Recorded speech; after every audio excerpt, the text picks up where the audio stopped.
Fist of the North Star. Now that's a good anime. Whatever happened to blowing people up in shonen? Now it's gotta be some self-sacrificial, poison the bad guy kind of fucking nonsense. Why? Just fucking blow people up all the time. Welcome back to the the Luminary Life Update podcast. I believe this is, God, let me check. I get so, anxious and stressed out every time I start doing one of these, even though it has to go through the phase of processing it. This is episode 5. It is currently 2:24 a.m., October 19th, 2019. Now, you may immediately be asking, why has it taken so long? And I'm not sure I have an answer. Well, actually I do. So, let me, it's already gone to a fucking terrible, it's already gone off fucking terribly. But I love doing this. I think I've said this before, that I love just kind of doing it just all in, the middle of the night, when I can just make it a total fucking shit show and roll with it, because it's just fun. It's just fun to just be like, here's what this one person on the fucking face of the earth did and talked about for 1 to 2 hours each month, So, looking at my notes now, which are extensive, because there's a lot to talk about this episode, and I hope in saying that it doesn't somehow end up being a short episode, but we can get into the metrics of all that shit later. So, first of all, because it is in fact the up, we have to talk about the numbers and what do they mean. So, just quickly bracing through, I do have to spend some time and actually properly notate what the fuck I'm supposed to, what each number I'm supposed to go through is, aside from just all the top ones, because I think at some point I went through all the other ones, but anyway. So, games, 314, down from 318. Games wishlisted, 569, up from 564. Anime to watch, 720, up from 716. Manga to read, 99, up from 98. Books to read still at 6, which brings the total to only 1708, which is 6 more than last month. So that's that. What other fucking notes here? Okay. It's so interesting. It's already off to such a terrible start. We're fucking 3 minutes into this thing, and I feel like I've had to, readjust it, 7 times. So, and I had this cool little intro figured out and everything. I had to go get a monster because it was late, and my sleep schedule is too normy to allow me to really be up at 2 properly. So this is an actual monster. It's not the white monster. It's a regular default monster, because that's what I'm more used to. But it's been a while since I've had one, so it's not like its effects will be lost on me.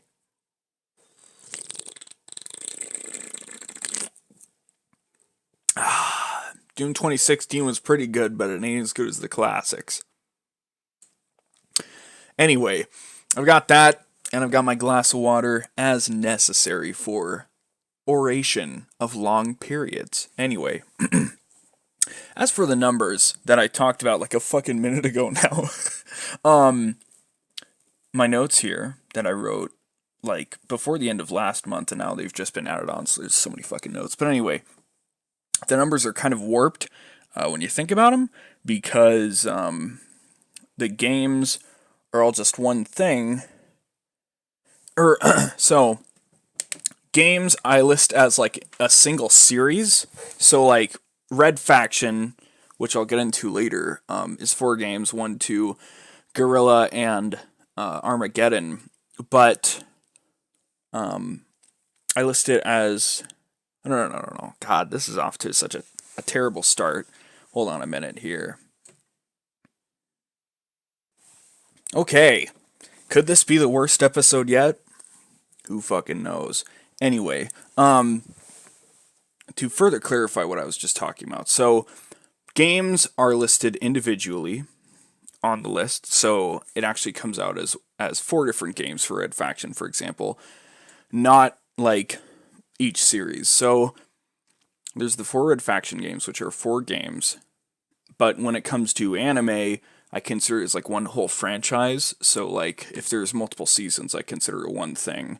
Because I guess when it comes to anime, for the most part, I consider multiple seasons part of just like it's this show, whereas multiple games in a franchise I consider like individuals, I guess, for some reason. But I guess it's because you could look at seasons for anime on an individual level, but for some reason, because they're all telling the same story, I don't know.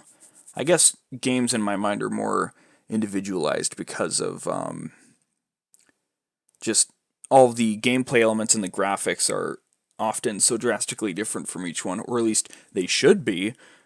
Far Cry, that they don't really bleed together as well as an anime can. So if you watch a show and then another season of it 2 years later, you might not have that same kind of perspective that you would have on a game that comes out 2 years later, Gotta be honest, I'm kind of like fucking whacked out right now. I'm not very comfortable.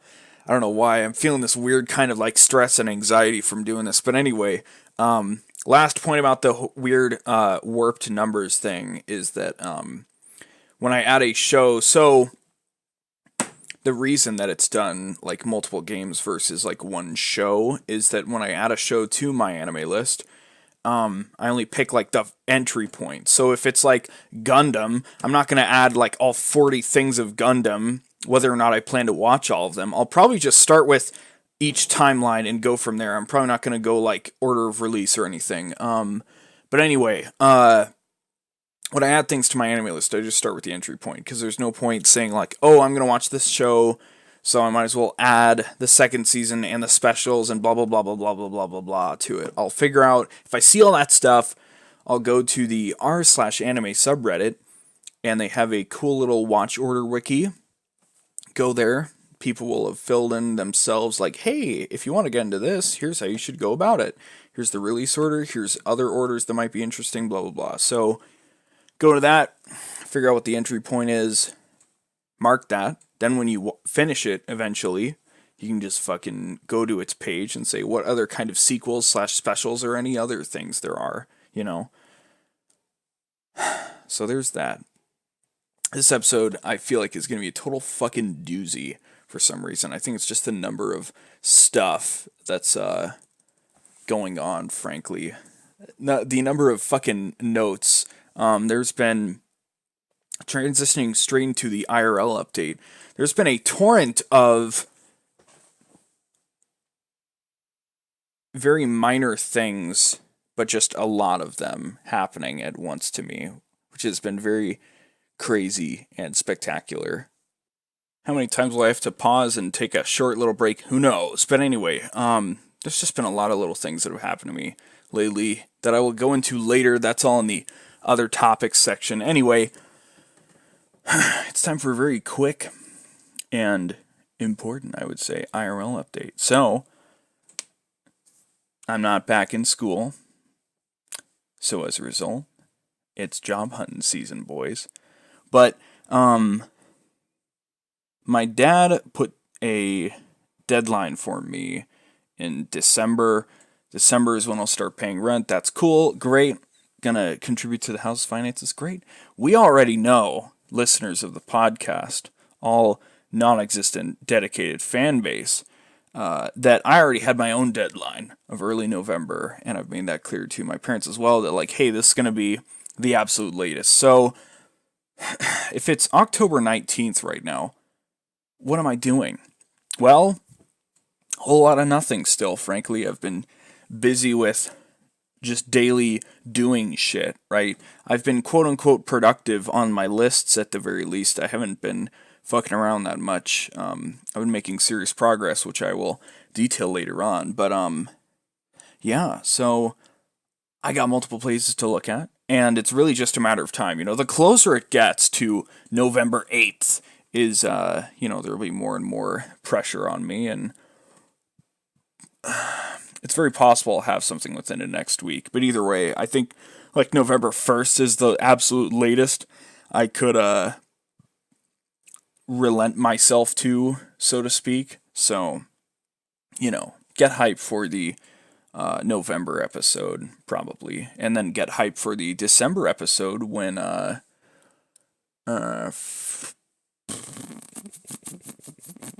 when I will talk about Death Stranding, I suppose. So yeah, that's the fucking IRL update. How cool is that, right?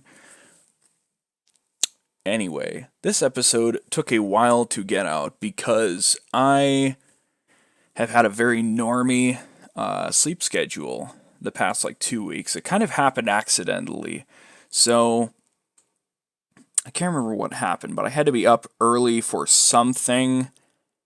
So as a result, I got up at like 8 a.m. and then I was just locked into that. So for the past like 2 weeks, I've been going to bed around 10, anywhere from 10 p.m. to midnight, and waking up at like 8 to 9 a.m. Just like 2 weeks in a row, and I can't stop it. I'm tired by like 8 p.m., and I hate it, and it's terrible. And in some ways, I like it, of course. I love the change of scenery. I don't always like to. I like my sleep schedule to be changing like once a week, arguably, so that I can enjoy the nightlife to its fullest, and then also the daylight, what I like about waking up at like 7 p.m. and going to bed at 8 a.m. or whatever is just having all that time from around like midnight to like 6 a.m. That's just purely just the house is dead silent. I can do whatever I want, and I don't have to worry about people fucking bothering me for anything. And it's just cool, And I know that, like, and I know that makes it totally sound that, like, my parents are on my ass all the time or anything, and they're not. They really aren't. But I just like the quietness, and I just like it because it's the most time when I can be by myself, because I still live with my parents, obviously. And so, hey, I like the notion of getting time where I can't be bothered by anybody, and I can just kind of sink into whatever I want to do and fucking do it. Watch my shows, play my games, and I don't have to worry about fucking being too loud or whatever, singing as loud as I fucking want. Except for drumming, obviously. Don't want to drum in the middle of the night. Never do that. So that's pretty good. So in order to get this episode out, I had to take a little stroll up to the local grocery store and get me a monster. Oh, and also I had to fucking go to a doctor's appointment, which has evolved into this like multi-day thing. It's not anything serious, but I had to like come back 2 days later, and then there was a complication where it's now going to be something like Tuesday or Wednesday. So now I have some time to fuck around with my sleep schedule, because as long as I have like a 24-hour or like 48-hour notice, I can shift my sleep schedule into anything. But so I'm glad I have this time to just muck around a little. But yeah, so once I had it for a while, it was like, okay, well, I have to wait until this goes by, and then I can worry about the podcast. And it was like, well, it's going to be even later, and blah, blah, blah, blah, blah. All this fucking stupid bullshit just kept getting in the way, and it was really bothering me. But let's talk about what I finished this fucking month, because, with absolutely no fanfare, because it's just kind of passed without any kind of impact on me psychologically. It's been very strange. Back on October 8th, I finally finished the Fist of the North Star meme. Now, how exactly did I do that? I finished the first season of the anime on October 2nd, which covers parts 1 through 4 of the manga, and is also where the Jesus Christ, where the original creators wanted it to end originally, and that's also where it ends the best. So, you want my advice? Watch the first season and then pretend the other two parts don't exist, because I mean they.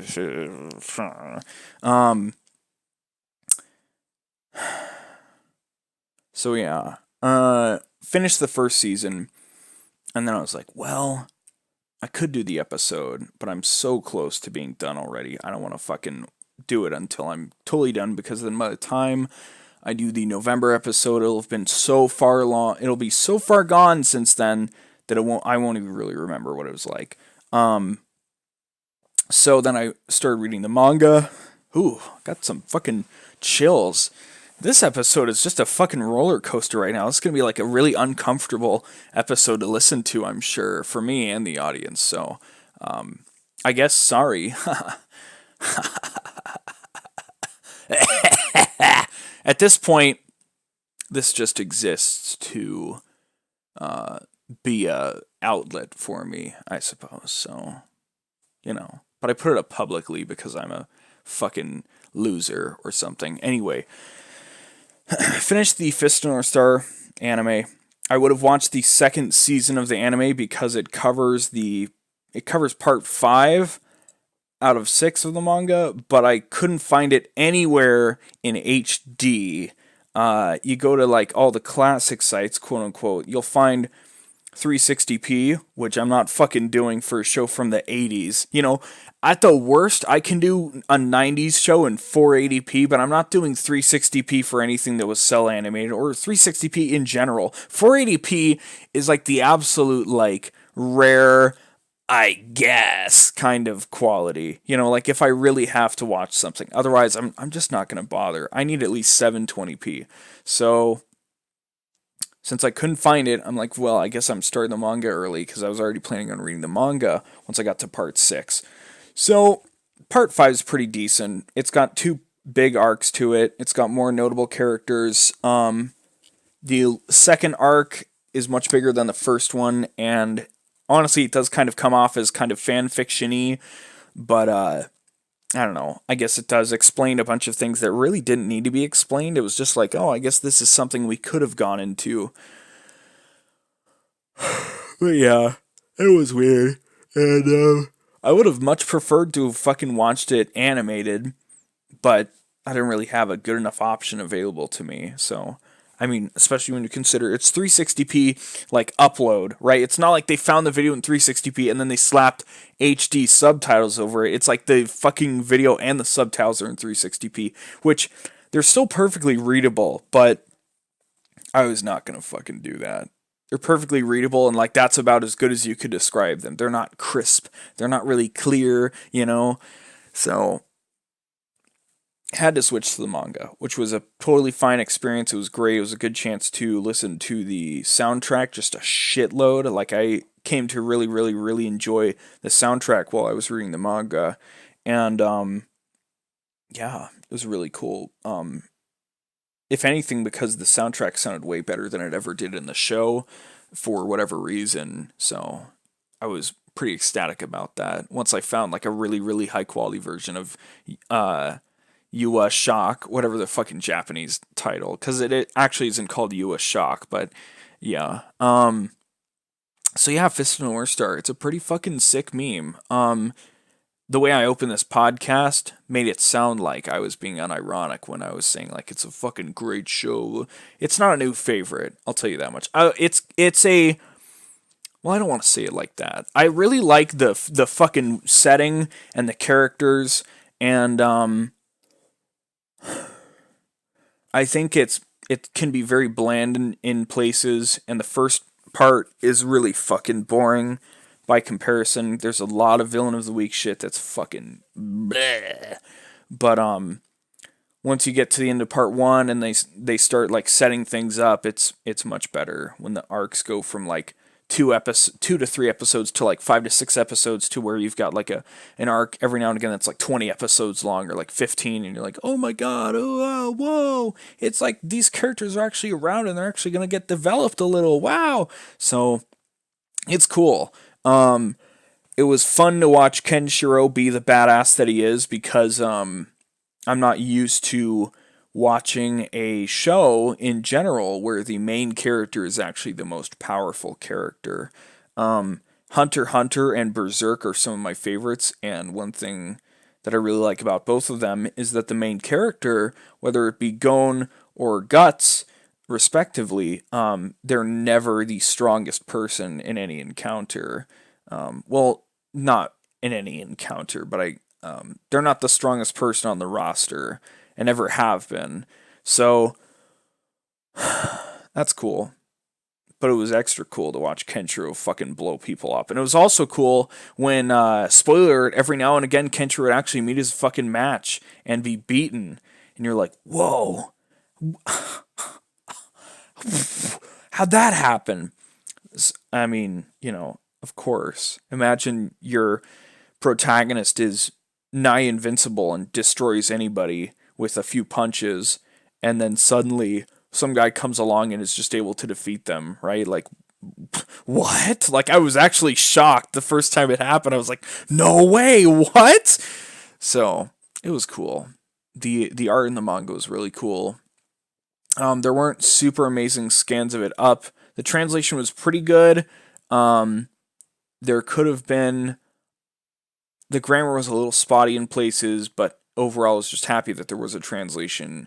I just would have liked if there were even higher quality scans of it. So that's that. After I finished the manga, I looked around and said, well, there's just an utter shitload of spin-offs and extra like mangas and little like side stories and epilogues and fucking weird spiritual prequels and all this fucking shit. So into the physical star. Oh man. Give me more of this fucking boomer juice.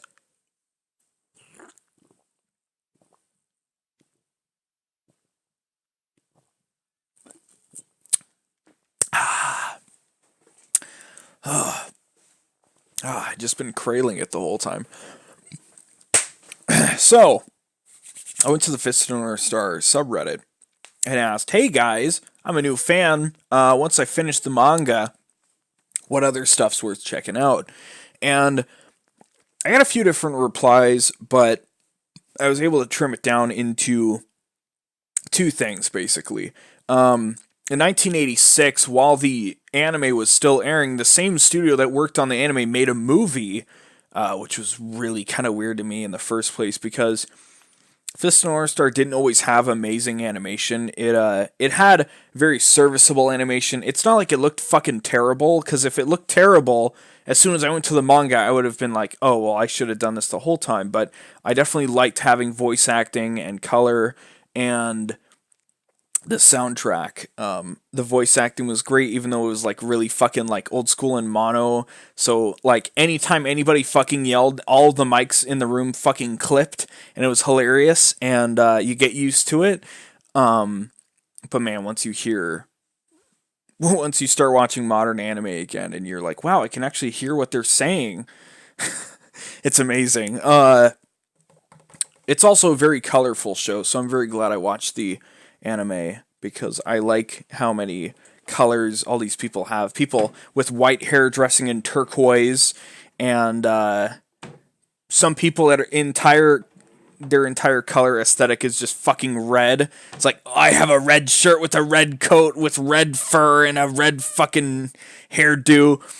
Anyway, the two things that I watched after were the 1986 movie, which was interesting because the 1986 movie has a lot of really good animation in it, actually, which is, of course, a godsend after you've been watching the show, which has just a bunch of average animation. And one episode, I think 43, that suddenly the art style completely fucking changes, and it's like just utter god tier shit. It's not a bunch of like smooth animation like in films or like Sakuga, where like there's a bunch of interframes or anything. There wasn't anything like that, but just like there was so much more detail in all the frames and shit, and it was just amazing. You like you turn on, and you're like, God, you get like halfway through the episode, and like, fuck, everybody just looks different. What's going on here? And then you go and you're like, God, is this like just different? Is there a new director? But then it goes back the next episode. They never do anything like that again. It's actually pretty sad, but man, that episode 43 or whatever, somewhere in the 40s, you'll know it when you see it, when you watch the show. Shit gets real. Like, from then on out, you're like, holy shit.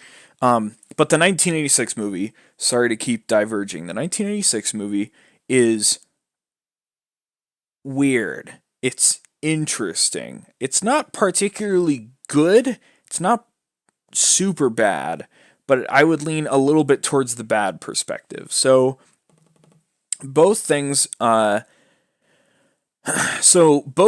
things that I decided to watch in some way were a retelling of the original story. So both things I went into with the perspective of, okay, is this a replacement? Is this a potential replacement if I want to show the series to a friend, instead of saying, all right, now you got to sit down and watch this for 100 episodes and then read 100 chapters of this, right? So that's the mentality I went in with. But of course, as somebody who had consumed all of the official canon content, I felt good. I'm like, I'm officially a Fist of the North Star fan now. What's this fucking movie? And the movie's just fucking weird. It's got a lot of really cool scenes with a lot of really good animation and like over the top gore that was just missing from the TV show because they probably just couldn't have put it in. But what they do is they take a lot of the early story beats and they just kind of shuffle them all together in a really like nonsensical way that in my opinion, as a fan that knows how the story goes, was very confusing and frustrating, because they lump a bunch of people together and they lump this and that story beat and things move super fast, and the whole time I could only imagine, like, if I was a new fan, if I was somebody who didn't fucking know anything about the series and I started by watching the movie, I'd be like, what the fuck is going on?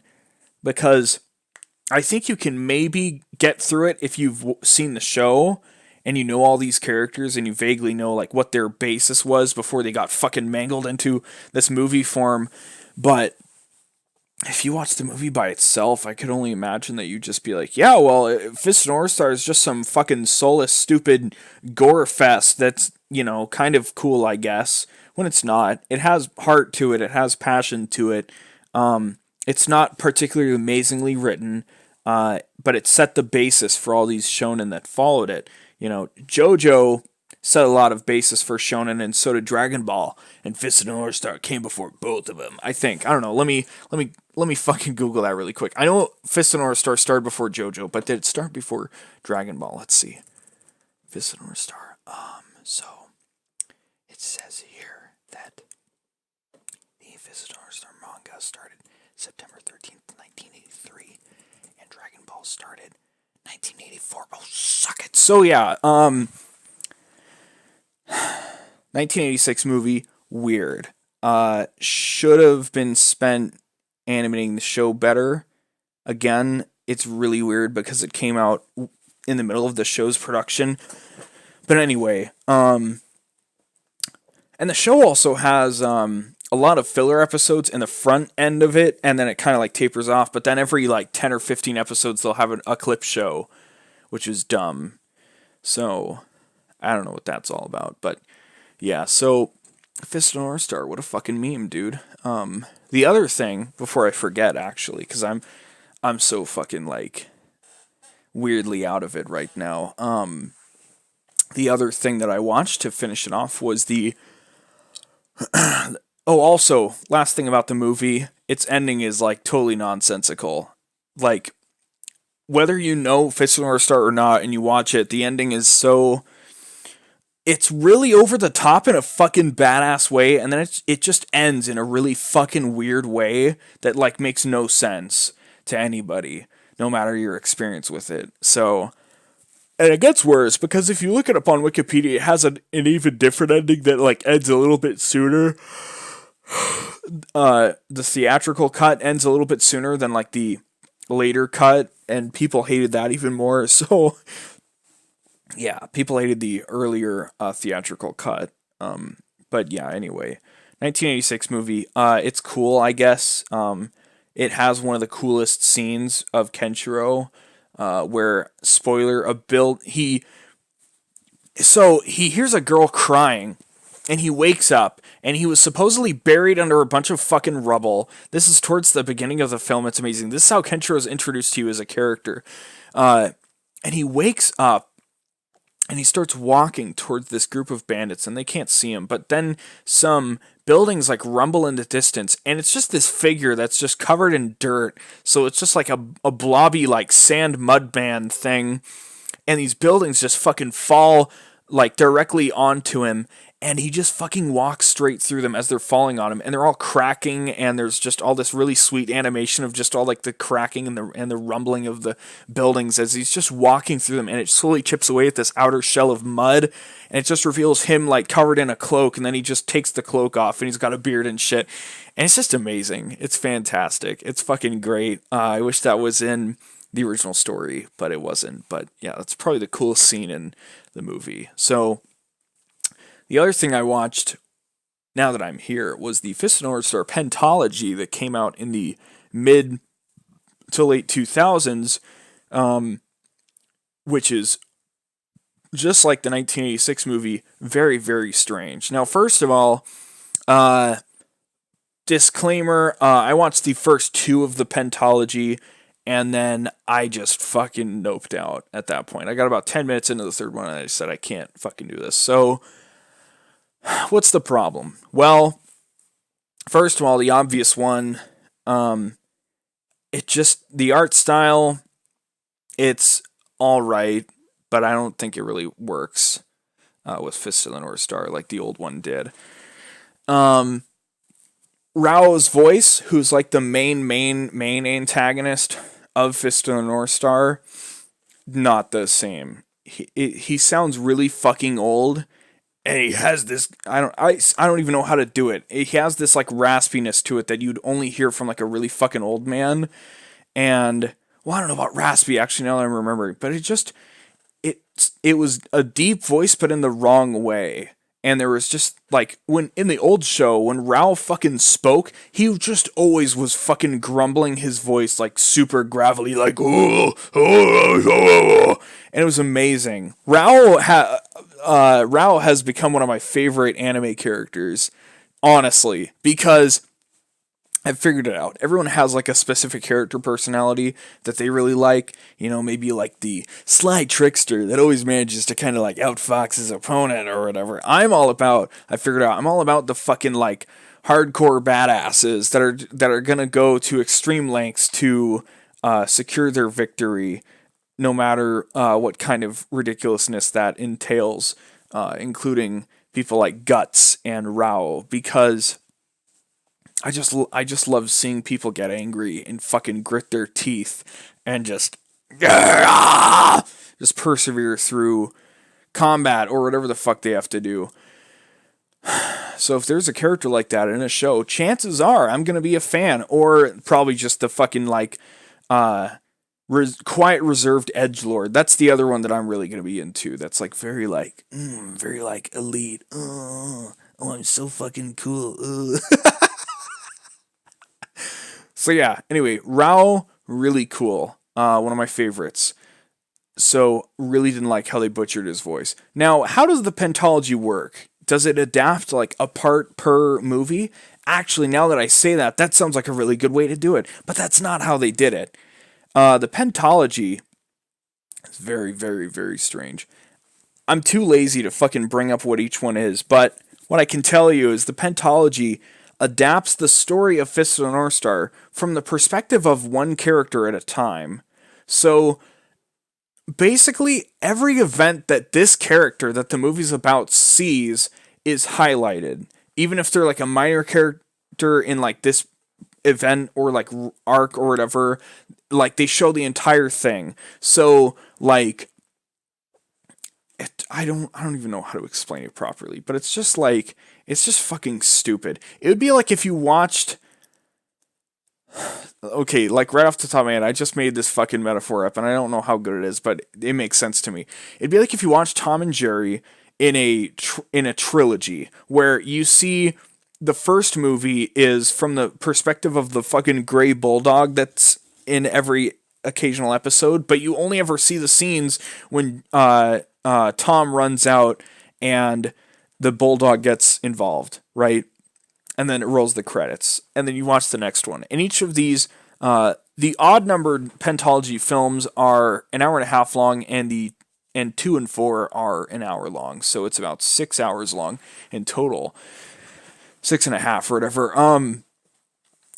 So then the second trilogy would be Jerry. So you get to see all the scenes where Jerry is doing all of his stuff by himself, you know, which is in every Tom and Jerry episode, when he's off, like, just having a good time, blah, blah, blah, hanging out, maybe talking to his friendly mouse buddies, and then Tom gets involved, right? So you just see all those scenes. And then Tom would be all the scenes he does with Jerry, right? And that'd be like the big climactic thing. But it's like, God, it's so fucking boring to get there, right?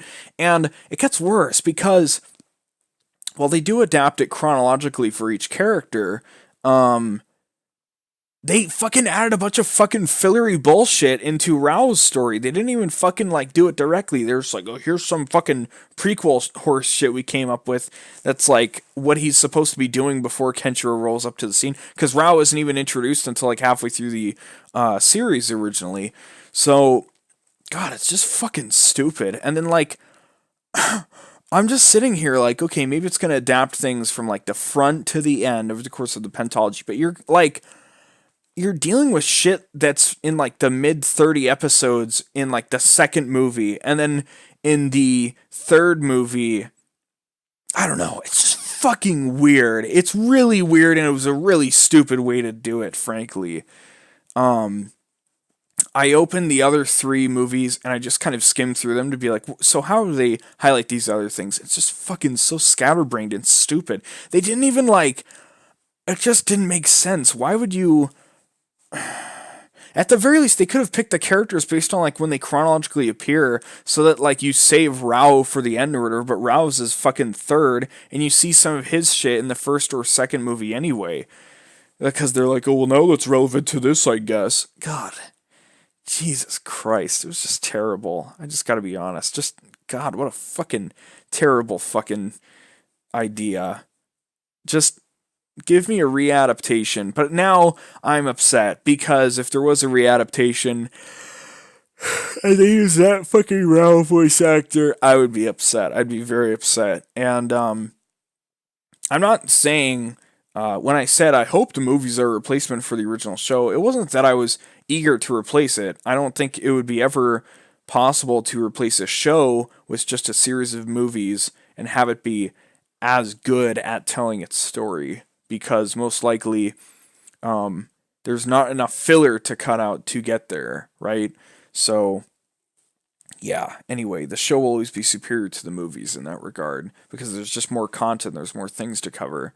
Like the Berserk show, as opposed to the trilogy of movies. The trilogy of movies, to be fair, the third movie goes a little bit farther than the show did in covering stuff. But at the end of the day, it's 3 movies that are... in total, I think, like 6 hours long, covering what took the anime 13 hours, right? So it's half the time, and there's not any fucking fillery, stupid horse shit in Berserk. In fact, what Berserk covers in its anime cuts a lot of stuff out from the manga still. So it's still a great adaptation, but, like, the movies are just shit as a result. Plus, I just don't like their art style and the fucking CG. Anyway...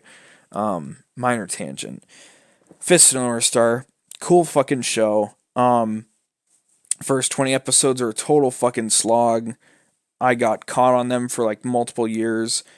But once you get past that and they start introducing the bigger stuff and then you start introducing all these colorful characters and, like, oh, I'm from this school and I use this, blah, blah, blah, blah. It's so cool. It's fucking great. Because you stop going after just generic ass bandits and, like, oh, I fucking lead this clan of people and blah blah blah. Oh, I have big fucking claws on my hands. Oh, I use a fucking battle axe that I throw at people, you know? Like, oh wow, how cool. And then you get into people that are, like, from the South Star, right? The people that practice Nanto Seiken, which is all about, like, slashing through people. So the first, like, the first real side character in Fist of the North Star, aside from the people you meet at the very, very, very start, the real, like, partner for Kenshiro comes along. His name's Ray, and he uses Nanto Seiken, which allows him to basically just cut right through people with his hands, like, basically imagine as if he has blades on the end of his fucking fingernails, and he just, like, makes, like, sweeping motions through people, and then they just cut through, like, straight lines, and it's so cool because... Ray just makes these noises like shoo shoo. It's great. It's just great. And then the fucking bandits or whatever that get killed by him when they fucking die, like their bodies turn black, obviously for censoring, and then they like slide apart, and then the voices just like get super fucking phasery and like reverb heavy, which just causes the just so much more clipping, right? And it just sounds terrible, but amazing at the same time, because at that point you're so invested. You're just like, just give me the crap audio that I'm here for at this point, and it's just amazing, and I expect it now at this point. So it's great.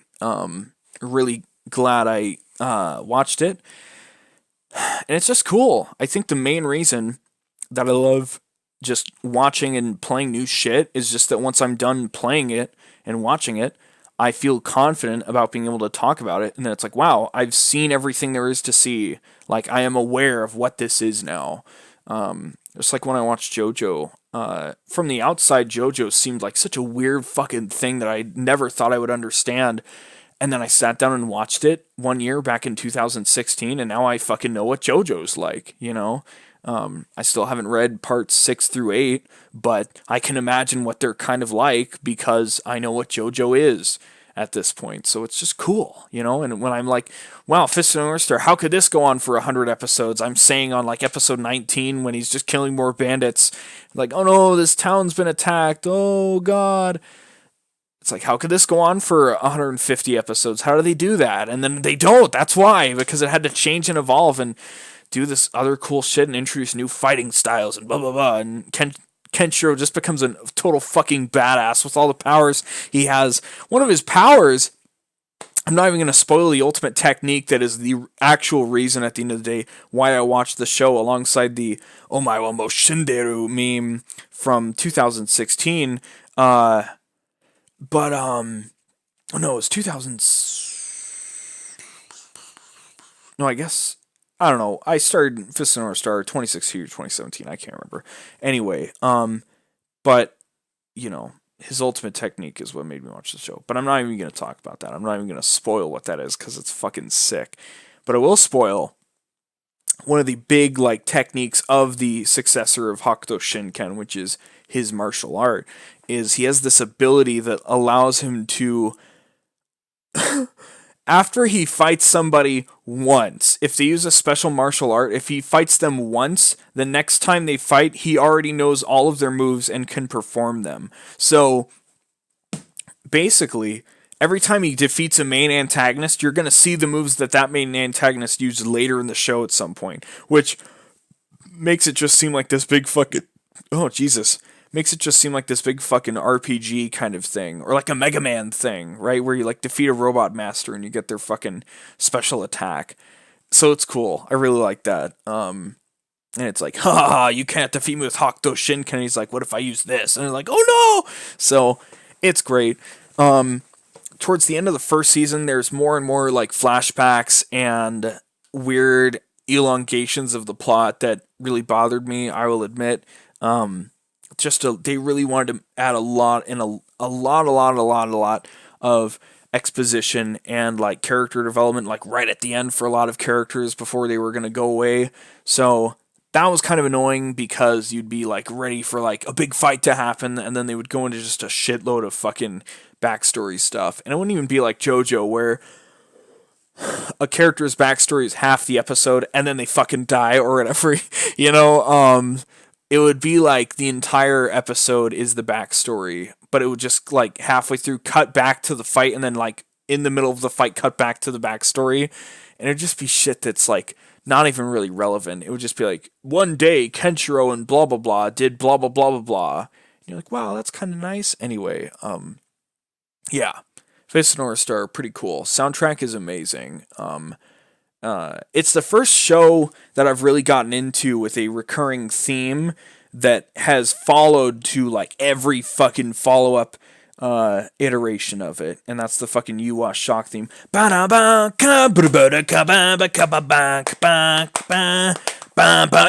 Shock! It's great. It was in the fucking 86 movie. It was in the... I think it was in the 86 movie. I'm actually not too sure. But it was definitely in the Pentology, so... There's that. And there's like multiple different versions that have been recorded for other things. So that's fucking cool. So That's the big Fist of the North Star nut, so to speak. But other than that, another big fucking meme came out. Oh god, I forgot this is the fucking September uh podcast as well, isn't it? Oops. So, we actually have to go back a little bit. Back to because there's something I hyped up a bit that I didn't fucking talk about yet, right? I haven't even acknowledged it just because it's been so long. And that would be back on September 6th, I finished Gears 5. Oh boy, Gears 5. Now, Gears 5 has been an experience, and unfortunately, it's been so long that the memories aren't that fresh with me anymore. So I'm going to try and just recall what I can. But anyway, Gears 5, this is going to suck because I'm just going to end up being really, really, really fucking negative.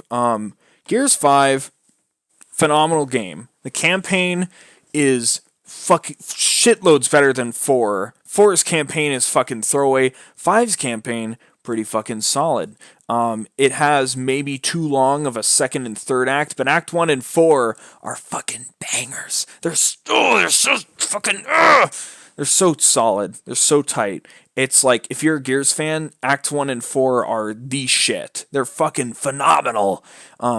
And I point out Acts 2 and 3's maybe being a little long because they do this weird, like, semi-open world thing that people are pretty split on. I think it's alright. I don't think it's amazing. But some people are like, oh, I thought it kind of dumb and unnecessary. I liked it because they kind of just went out of the box a little.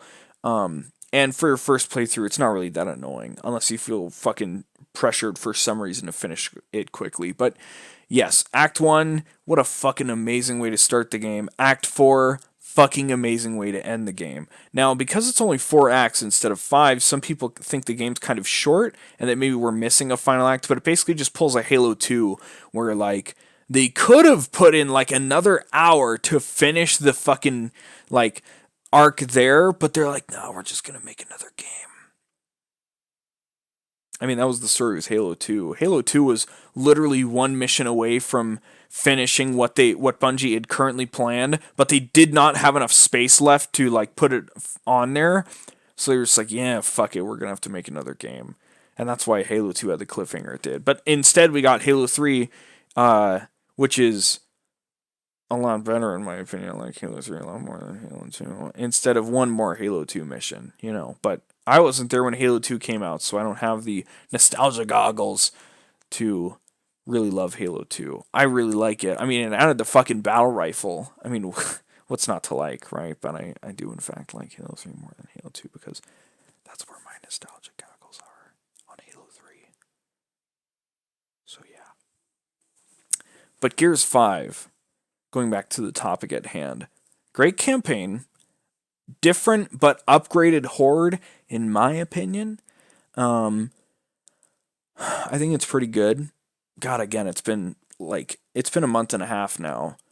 Month and a half being a very important precedent to set for future talking points. So my feelings aren't that fresh, but Horde is great now. Versus has been a little rocky, but it's also been pretty good. I mean, it's fucking Gears Versus. It's, what else could I fucking ask for? Other stuff noted here. Other stuff. And then I have to talk now about all the fucking issues and other things that have kind of sprung up over time. So, the Tour of Duty system, when I wrote this note down, I was like, man, I'm going to go into a big fucking thing. And I'm just kind of tired. And, like, I'm like, how far into this am I? I'm only 50 minutes in, and I'm already feeling pretty tired. So that's not very good. Anyway, I made this big fucking post about all the shit, because when it came out, man, people were fucking salty about the Tour of Duty system, because you'd complete big objectives to get stars. It's basically a fucking battle pass, right? and people didn't really understand the fucking thing. So they were really mad because they thought 500 kills in a week was ridiculous, and that's because it's more like 3 months. 500 kills in 3 months, which is very doable, frankly. So anyway,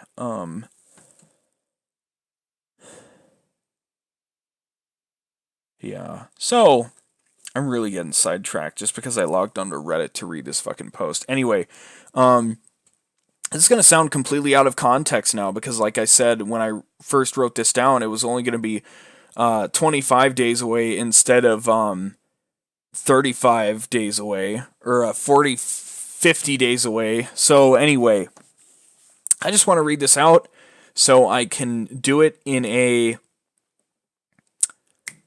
vocal way, you know? Hey. So I titled it /r/Gears of War What's Up, because that's what the dev blog posts are titled, What's Up. So Gears of War What's Up, a user response to FAQ, frequent posts on the subreddit, and every single piece of feedback for Gears 5 I can think of. Wall of text warning, effort post.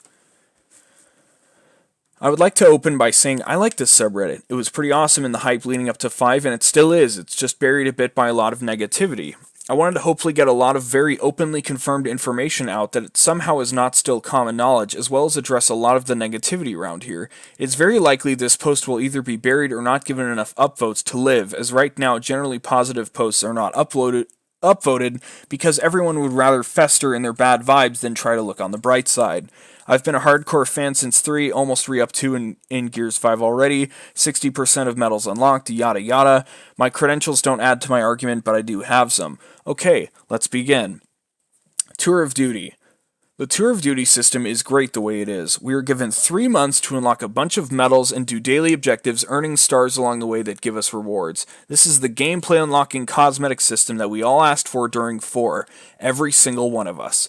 Yes, the skins and cosmetics available are lacking. No Carmines, no Cole, Baird, Adam Phoenix, Dizzy, Alicia Valera, Onyx Guard, Barrack, Min, Cantus, Theron, Savage Drone, Daddy Scourge, Normal Rom, Karn, etc., etc. But the fact remains, we have a system in place that will reward us for playing the game. You simply have to give them time to add the characters. I understand wanting everything in the game now. You are completely justified to complain. We had tons of characters in 3 and 4 at launch. I'm simply pointing out that this system is well and good, and we just have to give it a moment to settle in. At first it seems ridiculous, but almost every single medal has some super easy way to farm it in maybe an hour. If you really desperately want stars, do not waste iron on daily objectives, just farm medals.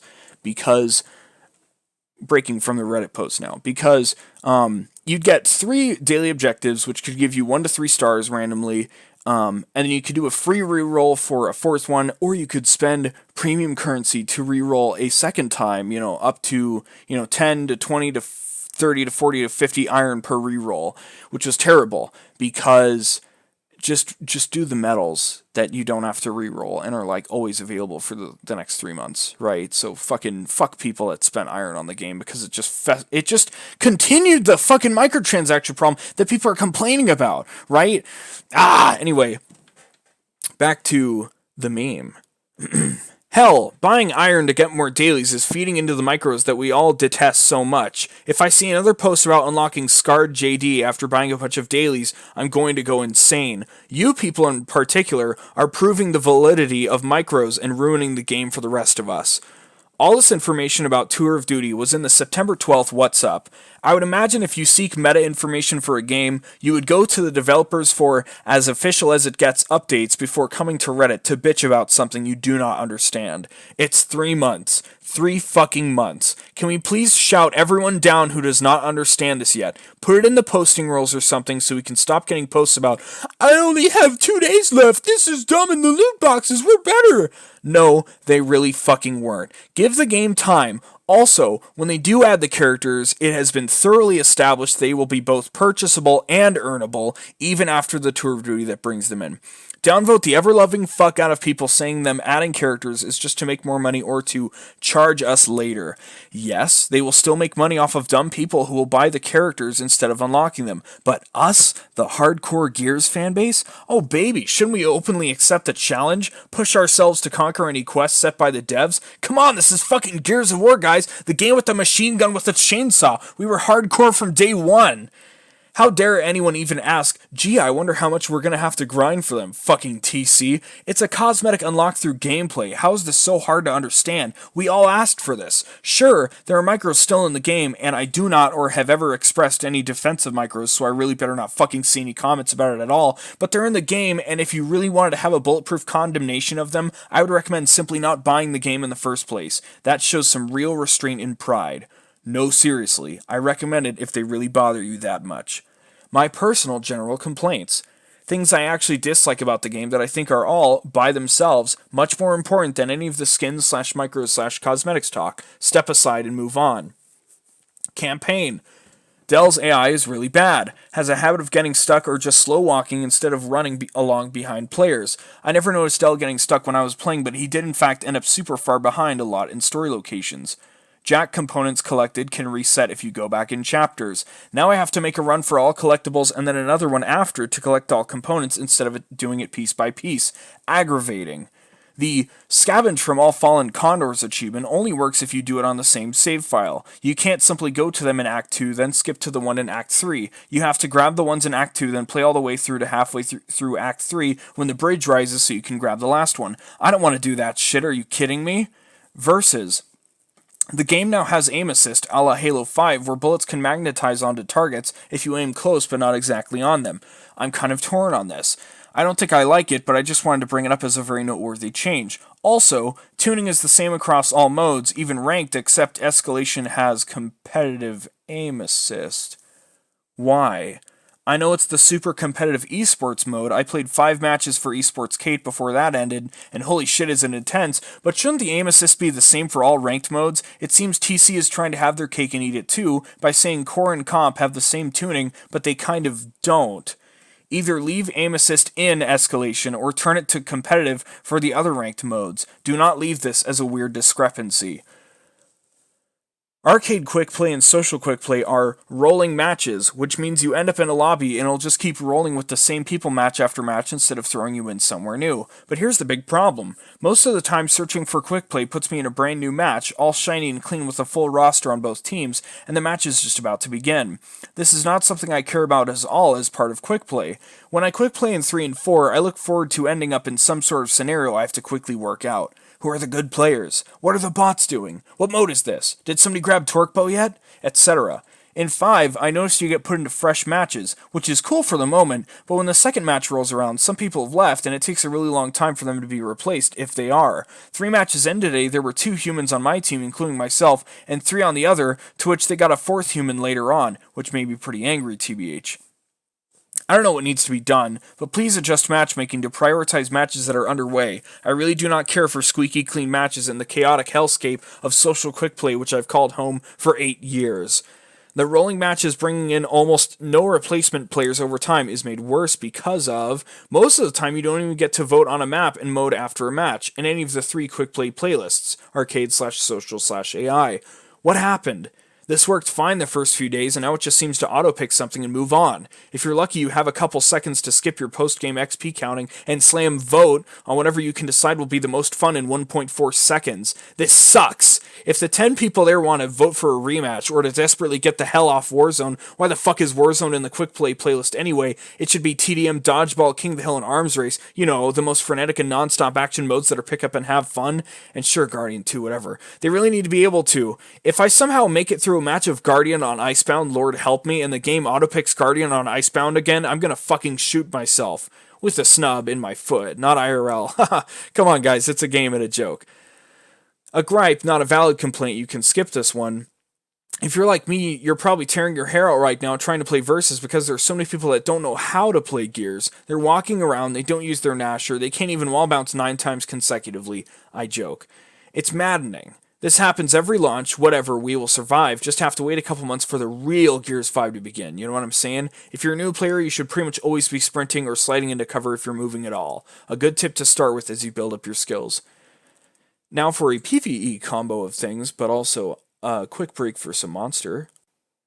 Okay, well, I'm a total fucking retard because just then, when I went to take a break for monster, I guess I somehow didn't actually click the pause button, and I ended up recording myself drinking the monster, and then clicked pause to resume recording in my brain, but actually pause the recording in reality.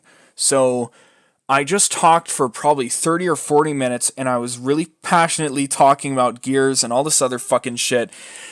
And now, it's not fucking anywhere to be found. And god damn it, am I fucking upset. Oh my god. Jesus Christ. Oh god, I'm so mad. I'm so fucking mad right now. This makes me almost just want to tackle Gears even fucking harder because I was explaining all these things about it and I got really passionate. I was just fucking, you couldn't stop me. And then I fucking was like, I'm gonna take a break. And then I saw I was paused the whole fucking time. That is terrible. It's far worse than the time I accidentally recorded 2 or 3 episodes of the Red Dead Let's Play with my fucking shitty built-in laptop mic instead of my headset mic. This is fucking terrible. Oh, God.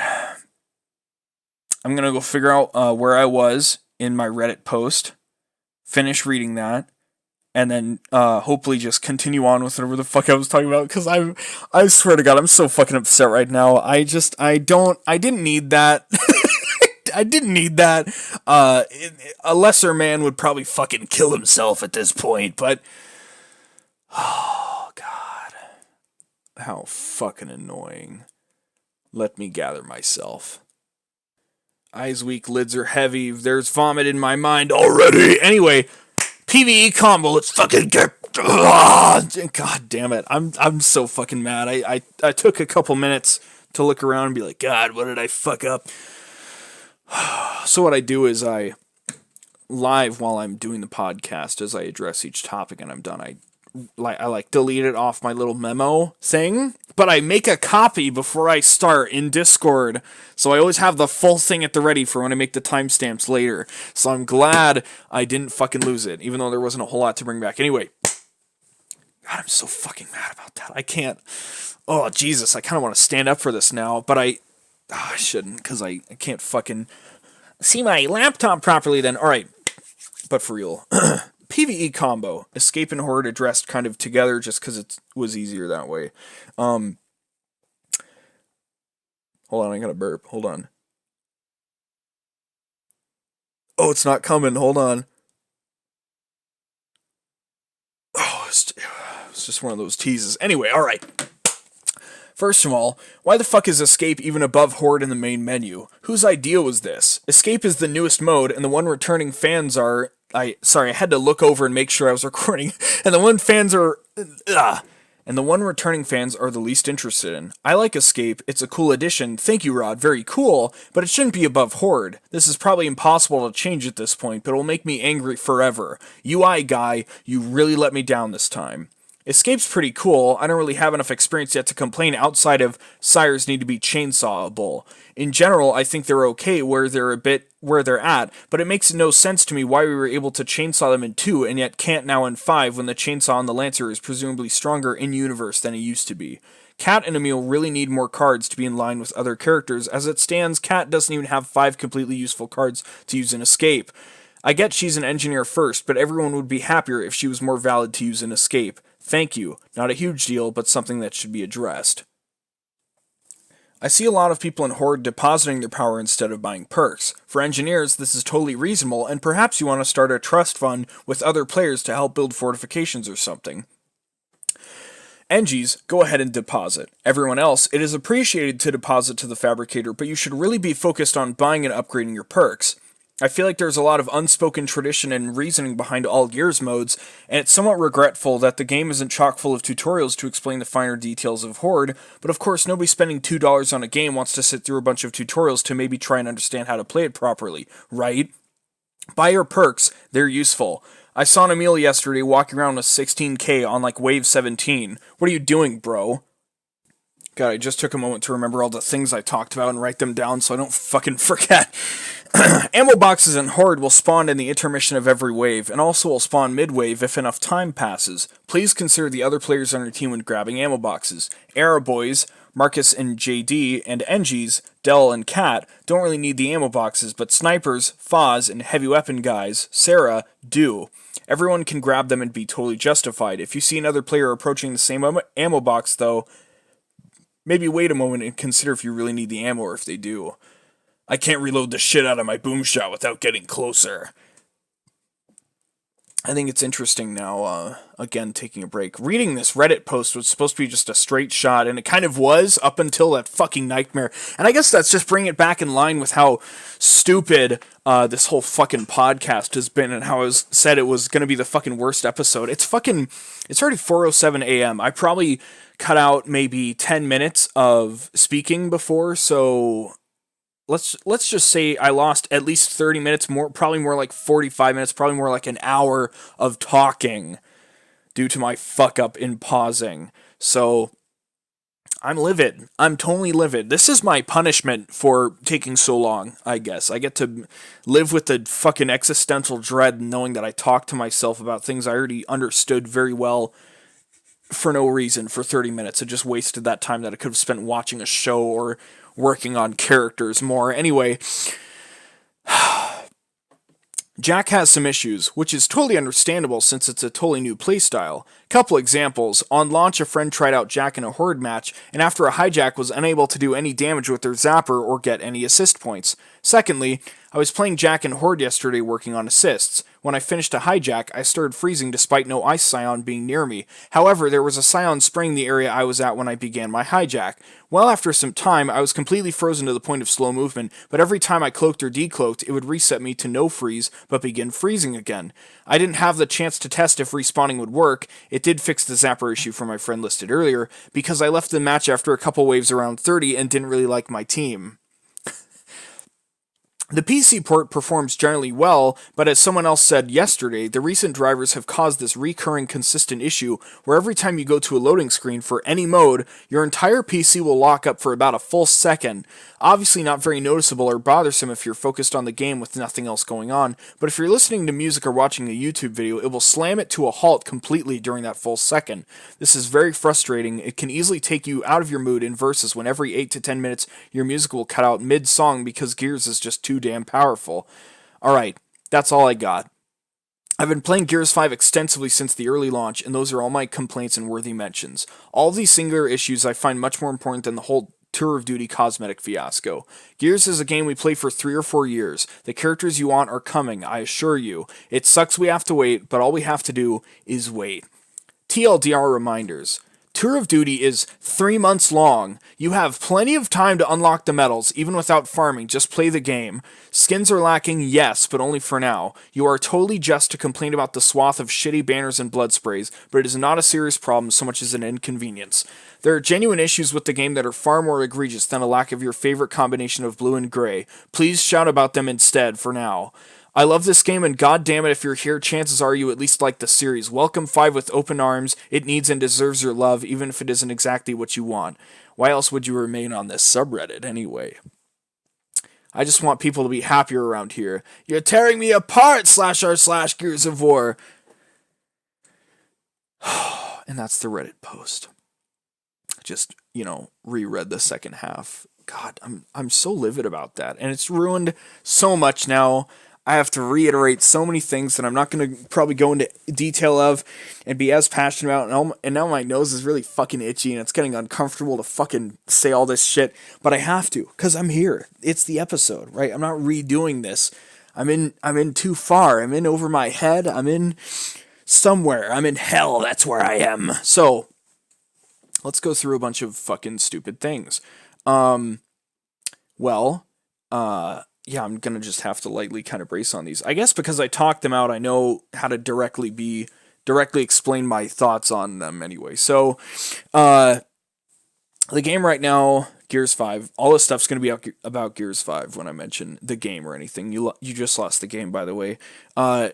it just got a new Terminator pack because when the game came out, actually, first, let me address the $2 thing. So, Xbox has Xbox Game Pass, which is a monthly thing you can sign up for, which will give you access to about 100 games on PC or Xbox. They're two separate things you can sign up for. And since E3, they've been doing a deal for like $2 for a month, which is insane. So if you paid $2 for Game Pass, you could play Gears 5, a full, like, AAA video game for $2. Download it and play it as much as you fucking want during your whole, like, month or whatever, right? How crazy is that? It's fucking insane, and in my opinion, really, really bad. Because it gets people into the game, but now there's fucking loads of people that just fucking play the game and leave, which for Gears is an extra big problem, because Gears has a very notable history of having a very low player retention rate, because it's just such a brutal game that is like hard to get into, and you really have to go through a lot of sucking and being totally shit at the game before you can begin to like enjoy it, right? Which I kind of like that there's that barrier. But anyway, so you get all these fucking $2 kiddies and normies and just stupid people playing the game that don't know how to fucking play the game, and it's basically like you're trying to play professional football, and there's fucking children on your team, literally just kids, like little Jimmy, third grader, just showed up to football practice in his outfit, in his uniform, with his big shoulder pads and everything. You're just like, what are you doing, Jimmy, Timmy, whatever the fuck your name is? I don't care. You're a third grader. What are you doing here? He's like, I signed up for the team. I'm here to play. No, you can't. No. Maybe at least once you're like out of high school, then maybe. But like even then, I want you to be experienced before you play it. No, I'm here to play. My mommy paid $2 so I could play, so I'm here. That's what it feels like for me, and it's fucking maddening because I just want to play my game with nothing but good, experienced players. Right? That's all I want. Just remembering all these things that I talked about that I have to try and fucking regurgitate now. So, let's just voice on more fucking things about Gears 5 that bother me. Gears 5 is doing this crossover promotion thing with Terminator Dark Fate, the new Terminator movie coming out this year. So, you can get Sarah Connor and a Terminator for the COG and Swarm side, respectively. And, that's all well and good, I guess, except originally it was supposed to be a pre-order bonus, but then once the game came out, they said, actually, if you just play the game in the first week, you get the pack for free, which is utter horse shit, because what they meant to say was, yeah, I guess all the $2 fucking Game Pass motherfuckers can have it too now, which meant now there's just Terminators all over the fucking place, and it's terrible because the Terminators don't vocalize anything that they're doing. Like, any other character in the game will say something when they fucking, like, reload their gun, or it jams, or they just kill somebody, or they spot somebody. The Terminator doesn't have any vocal lines at all, and its footsteps are pretty quiet, and because it's gray, it blends in a lot with a lot of environments, and it's really frustrating, and nobody fucking likes playing it. In fact, the Terminator's already banned from competitive tournaments for Gears, so it's a really big question why it's still even in Versus, or why it hasn't been addressed yet in some capacity. So, there's that. But it gets better, because people are complaining about not enough characters in the game, and you know what's a good way to really fuck people over about that is to add more fucking Terminator characters. So they added a new human character, Grace, and they added a new Terminator called Rev9, REF-9, which if you Google it, I already made this joke, but I have to explain it because I lost I didn't lose the footage, it never happened, right? If you look up Rev9 Terminator, REF-9 Terminator, every shot, I already had to go through this, every shot you'll find is like from the front, so you can't really see it, but where its head is like at the tallest, right after that, there's like this weird scoop in the middle, so it doesn't rise anymore from that. It's a brainlet. That's what it is. It's literally a fucking brainlet Terminator. It's hilarious. It has its fucking head like scooped out. It's hilarious. So they literally added a brainlet Terminator to the game now, which is darker than the gray of the other Terminator, and it's like even more kind of framey and not very as like filled in, which is terrible.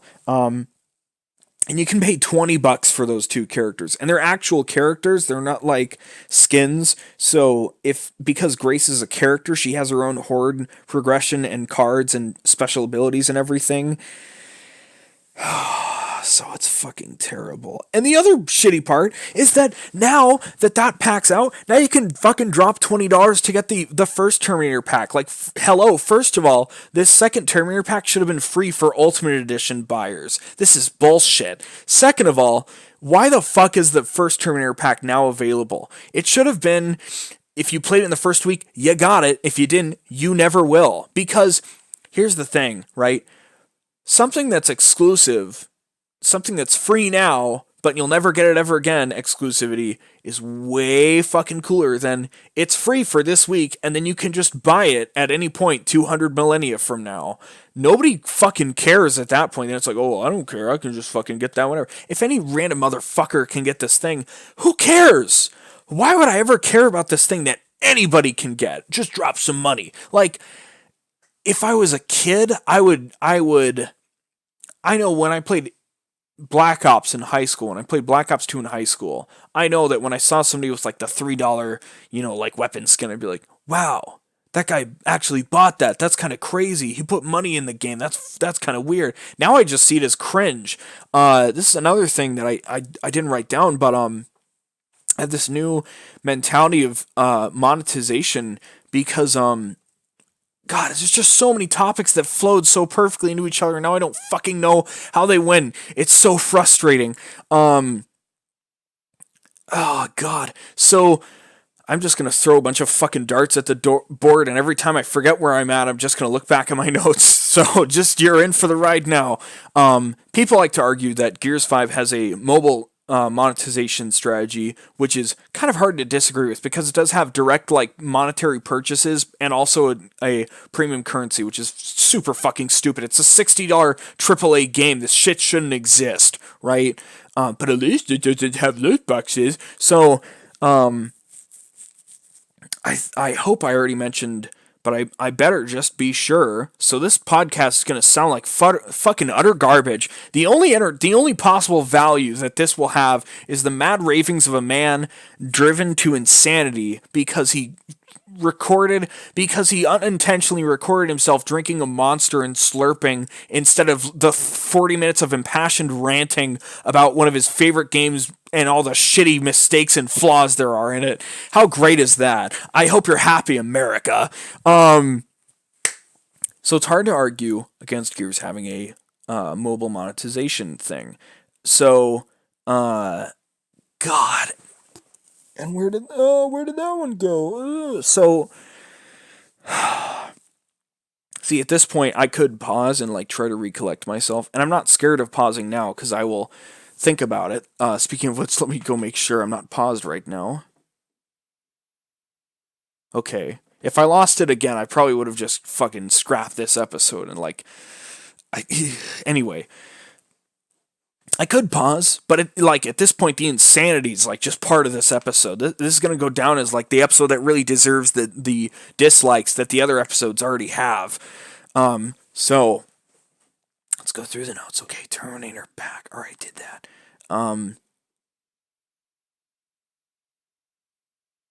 Oh God. Okay, let's just forget the monetization thing. I can't remember where the fuck that went. Sometimes, new thing, sometimes when I play Gears, it was fixed in the most recent patch, except that was like 3 days ago, and then today when I was playing it came back. Sometimes, when I play Gears 5, if I click my mouse or press any fucking key on my keyboard at all while I'm focused in the game, like in Windows, focused on it, it'll freeze the game for like a full second. Anytime, without fail, if I click or press a key. Now, I'm a Giga Chad, so how did you know I only play Gears with a controller on PC? How did you know? But, if you want a game chat, it's going to be really fucking hard because the delay from the key presses builds up. So imagine God, again, every joke that I'm going to come up with in the next, like, anything Gears 5 related is something that I already came up with on the spot in an improv way that probably rolled off way better than how I'm going to regurgitate it now, which is super frustrating. But imagine trying to. So, Gears is a real time third person shooter, okay? Imagine trying to game chat somebody in Overwatch and sending your message 30 seconds after when you wanted it to send it. 30 fucking seconds. Because that's how long my game is frozen. If I type something up really quickly, it's just enough time for me to type something up, have the game freeze, and then remember every time that the freeze just stacks on itself. So I'm just sat there for 20 seconds, and then by that point, I just close out of the fucking chat thing, which doesn't instantly fix it, by the way. It's not like a cure all button. It just, like, when the freeze is over, it'll just remember to close out of the box and I can resume the game, hopefully a little faster. So yeah, just imagine in any kind of real-time game, imagine fucking playing Overwatch. Imagine trying to communicate with your team at all through text chat, but whenever you want to say anything in text chat, you have to say it 30 seconds after when you wanted to send it. Imagine how fucking terrible that would be. How can you plan anything? How can you organize anything? How can you tell anybody to do anything 30 seconds after something happens? 30 seconds in a real-time video game, especially an action or like a shooter game, is a long fucking time. Okay? If you're not aware of how long 30 fucking seconds is, open up a fucking stopwatch and just start it and watch the 30 seconds go by, and just watch those 30 seconds and just sit there and fucking scream to the sky, "Oh, I wish I was consuming product! Oh, this is taking forever!" Because that's all I can do when I try to game chat in Gears. I type something up and I'm just stuck there.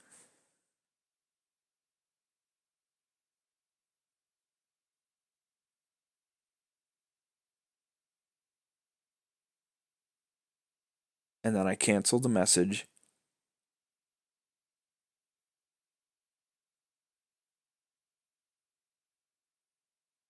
And then I'm dead and I'm back in the game. So, God. It's so fucking frustrating. And again, I thought it was fixed, but apparently not. So I don't know what the fucking deal is. And at first I thought it was my mouse because I had to switch to a different mouse recently, but it wasn't, clearly. So fucking XD. The game has next point. The game has some weird lag issues where it's the shitty kind of lag where you'll just be playing the game. It doesn't happen at Horde, which is strange because that's the most like acceptable place for me to lag in a Gears game is in Horde, not in Versus or Escape.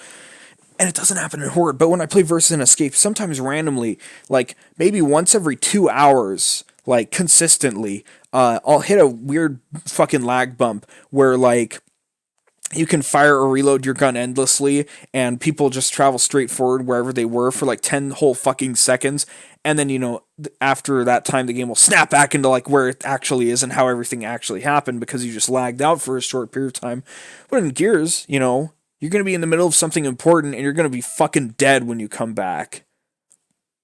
It's terrible. You're not coming back. You're going back more than anything, right? Anyway, so that sucks. Fucking lag issues.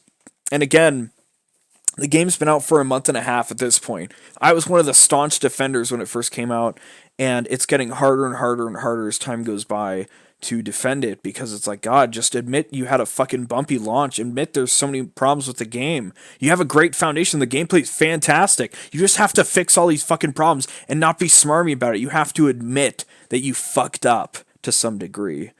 But there's no kind of public apology from Microsoft or anybody, and I don't know how anybody's supposed to be happy about it because, like, you can say, oh, we got this many fucking players on Gears 5, but it doesn't matter because all of them came from Game Pass. Nobody bought the fucking game.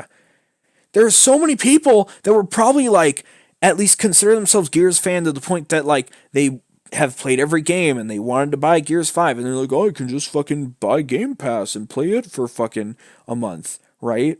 Because the average Gears fan buys the game, plays the campaign, plays a little bit of Horde, and then plays like a bit of multiplayer, and then they're gone after the first month, and you just never see them again until the next game comes out. Those people, you just lost a lot of sales with Game Pass. Like, I appreciate that you're trying to, like, it's, I just don't fucking get it. It's fucking stupid. So, next meme. To unlock characters, now that they fucking added some, they have these weird character totems, which it's like you craft one, and then you equip it to be like, I'm going after this character's challenges, so it like tracks them. And in this batch, there's 4 characters, and they all have the same 4 challenges, and then plus a unique one for each character. So, God, I already went over all this fucking shit, and it didn't get recorded. God damn it. And yeah, so that's cool. The 4 characters they added are Cog Gear, which people are pretty happy about, and I'm super excited about, because in the next operation they're adding the fucking Onyx Guard, and whether or not we know it'll be an earnable skin for Cog Gear, and I'm fucking hyped because Onyx Guard is my fucking main, and I can't wait to be able to say that Gears 5 gave me in 4 months what Gears 4 never did in 3 fucking years, because Onyx Guard was a character that premiered in Gears 3, and had a pretty passionate fan base, and it never showed up in Gears 4, and I will always be fucking salty about that, but it'll be okay, because it'll be back in Gears 5, and I can't fucking wait to play as my boy Onyx Guard again. So yeah, I'm fucking hyped for Onyx Guard. Anyway, the 4 characters they added in the most recent update a few days ago: Cog Gear, DB, both for Cog, obviously, and then for Swarm, General Rom from Gears 1, and Warden, which is a new mini boss in Gears 5, which is cool. I'm probably gonna play as the Warden. He's pretty fucking cool, even though he's like 8 or 9 feet tall in game, so they had to shrink him down like they do for like Rom and other characters, so it looks kind of weird. But yeah, so what are the challenges and where am I at on them? Because that's something I talked about, whether or not I thought it would be good podcast material or not. Hold on, let me get some fucking belches out and just kind of scream into the void, you know? So, the 4 challenges every character has. Haha, we're unpaused. We're recording again. Haha, good.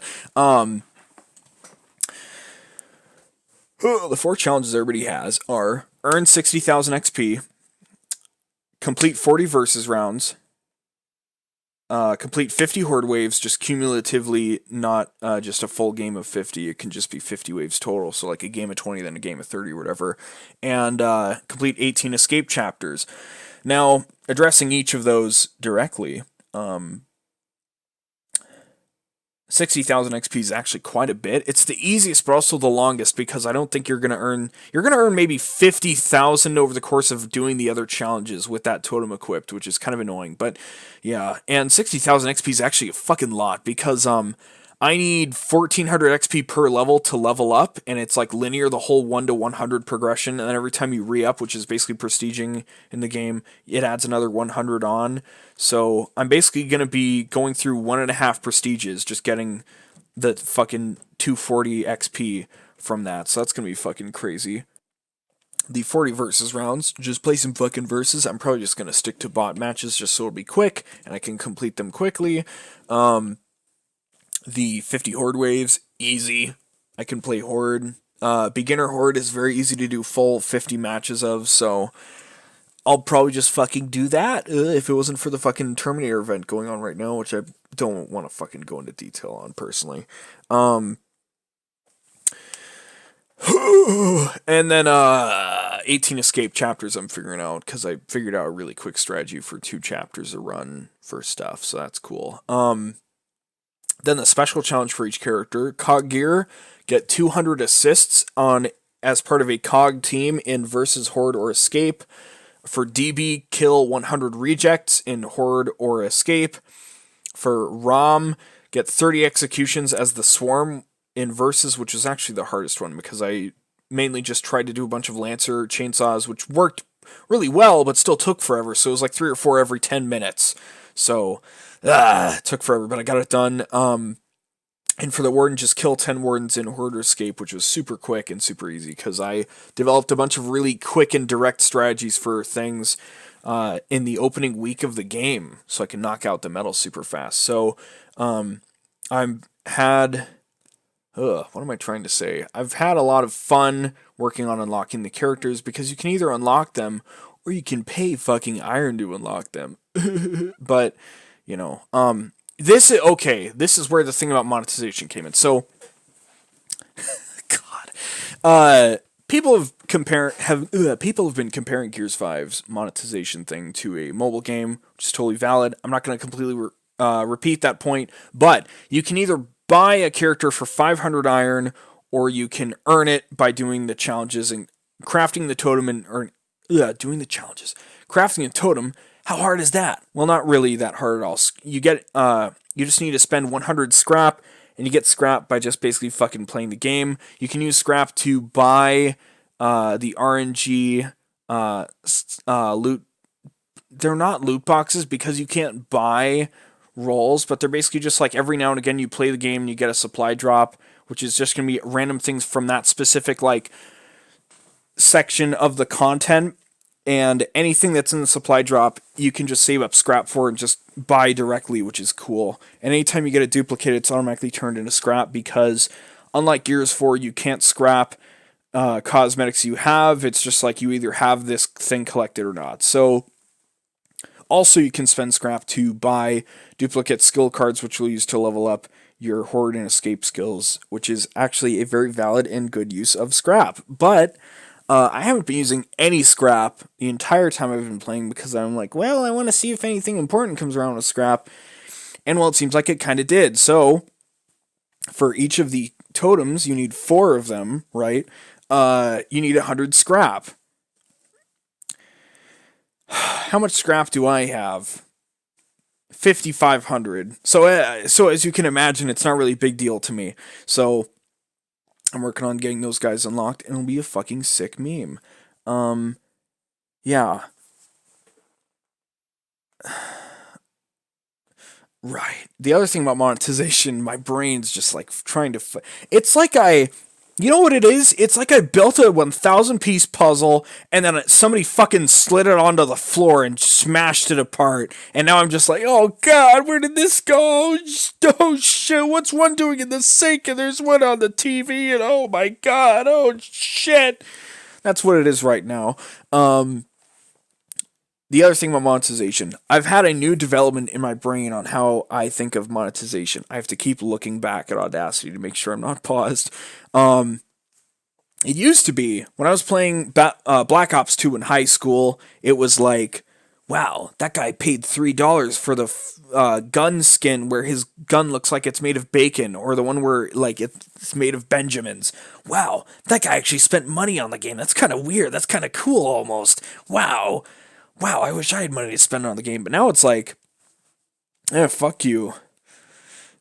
Because now it's not even about how much money you spent on the game. To me now it's like whether you either did everything in the game without spending money on it, or you spent money on the game at some point in time. That's just now the duality that my life exists in, and how I process things. Oh, I just triggered a fucking nosebleed, I think. Hold on a fucking second here. God, this is like the end of Spencer Gellion at this point.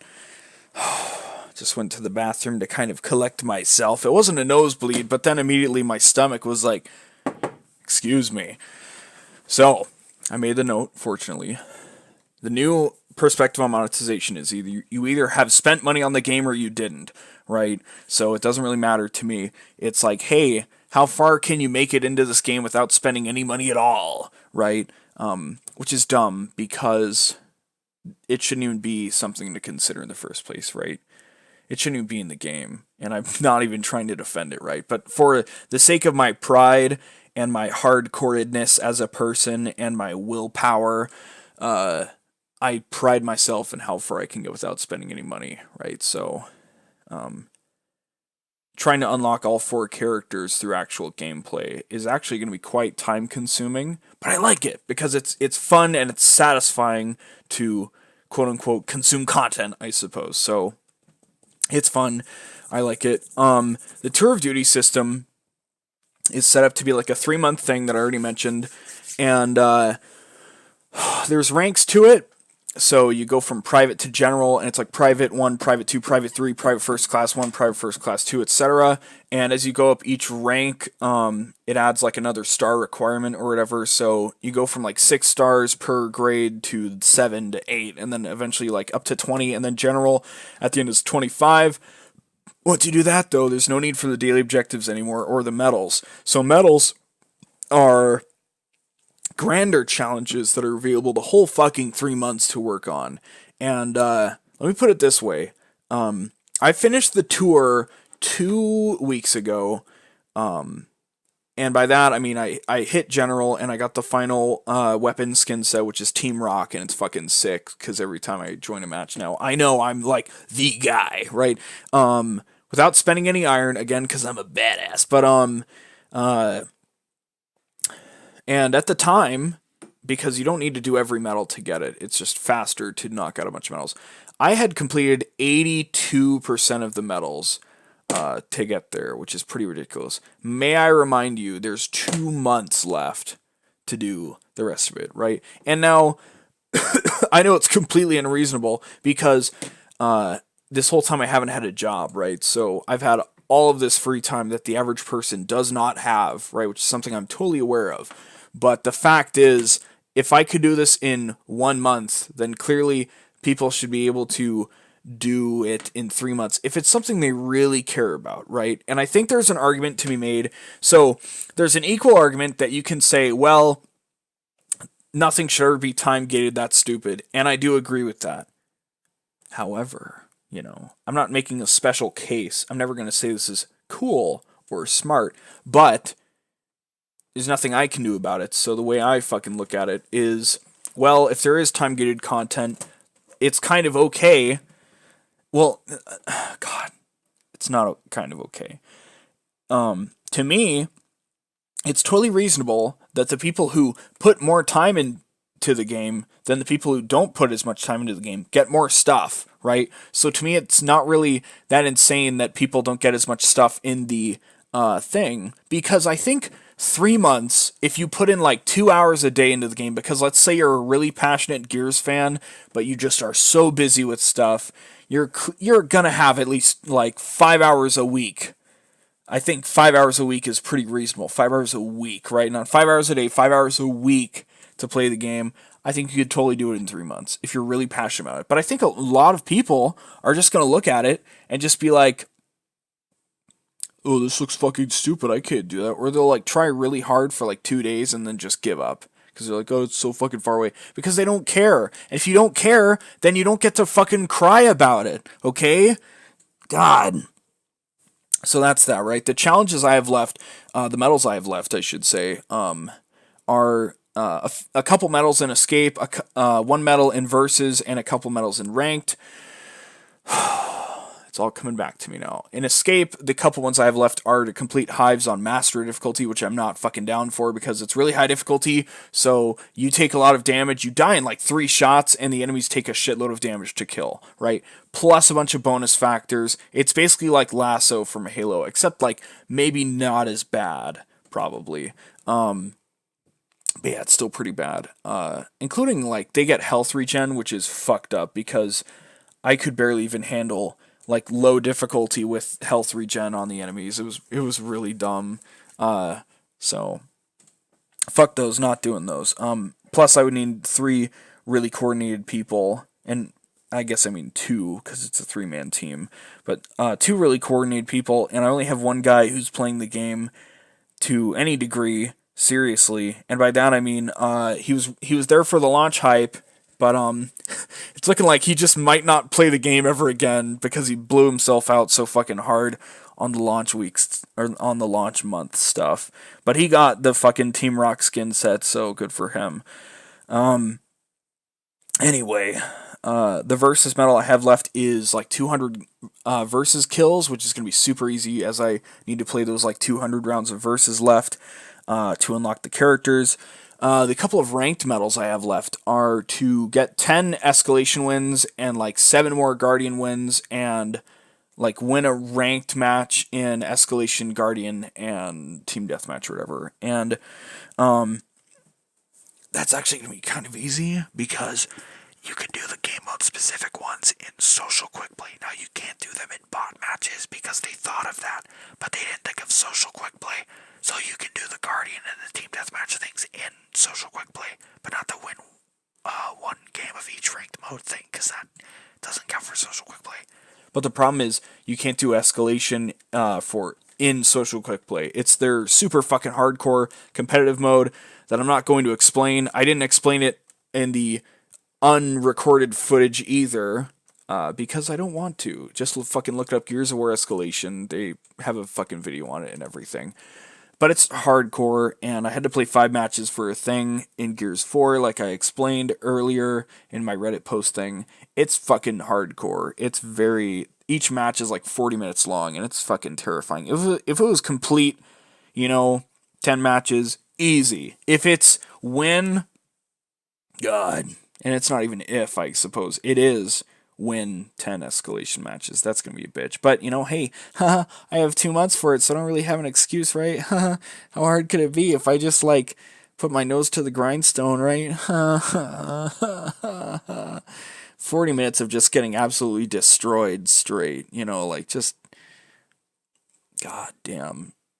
Anyway, that's where the medals are at. The point is, I've basically completed the tour of duty, and I have 2 months left. So now I can... I came back to Gears just recently, just in the past couple days. I haven't really played it that hardcore the past couple weeks, but I came back to it the past few days because I really want to unlock the characters and then put the game back down. Because, once they start adding characters, I don't want to come back to there being 12 new people, because that's going to make things pretty fucking crazy. So, yeah. I'm self-branding myself as a Gears guy, so I've charted out 100% strategies for all the games and everything, and I don't have seriously in every game or anything, but I'm gonna try and get as many achievements as I can and all that shit. So I wanted to use the launch hype to do as much as I could in 5, but there was just so much to do outside of achievements that even though I wanted to go after achievements, there were problems with campaign progression and the Scavenge All Fallen Condors achievement, like I explained in the Reddit post, that I just can't fucking do it, man. Oh, man, just can't fucking do it, dude. Oh, I'll come back for the easy run for collectibles and the insane run way later. Right now, I just want to finish all the fucking Tour of Duty stuff because it's time sensitive, Oh, I gotta fucking do it. But I think that's all I can say about Gears. I'm really excited to finish the 4 characters because I'm making really good progress on that. I found a really quick strategy for the escape chapters, and I'm totally escaped out after the launch month. So once I knock that out, it'll just be plain Horde, which will be easy, and then just plain Versus, which I'll just do a bunch of bot matches for, and hopefully vote for Dodgeball and other stuff that will be multiple rounds, and just fucking yeet those out really quickly, So I'm stoked to do those, and then just put the game back down, And it's so satisfying to know that I can just...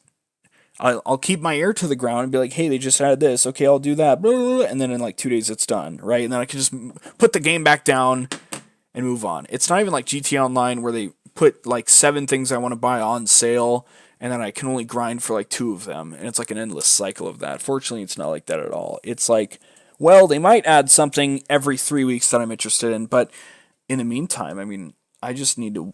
I'm basically good to wait until mid-December, basically, until I need to play the game again. So it'll be great, and I'm really fucking looking forward to Onyx Guard. I can't express how much I would fucking love to play Onyx Guard again. Oh, it's gonna be so great. And I look forward to playing as Warden on the Swarm team. Warden's pretty cool.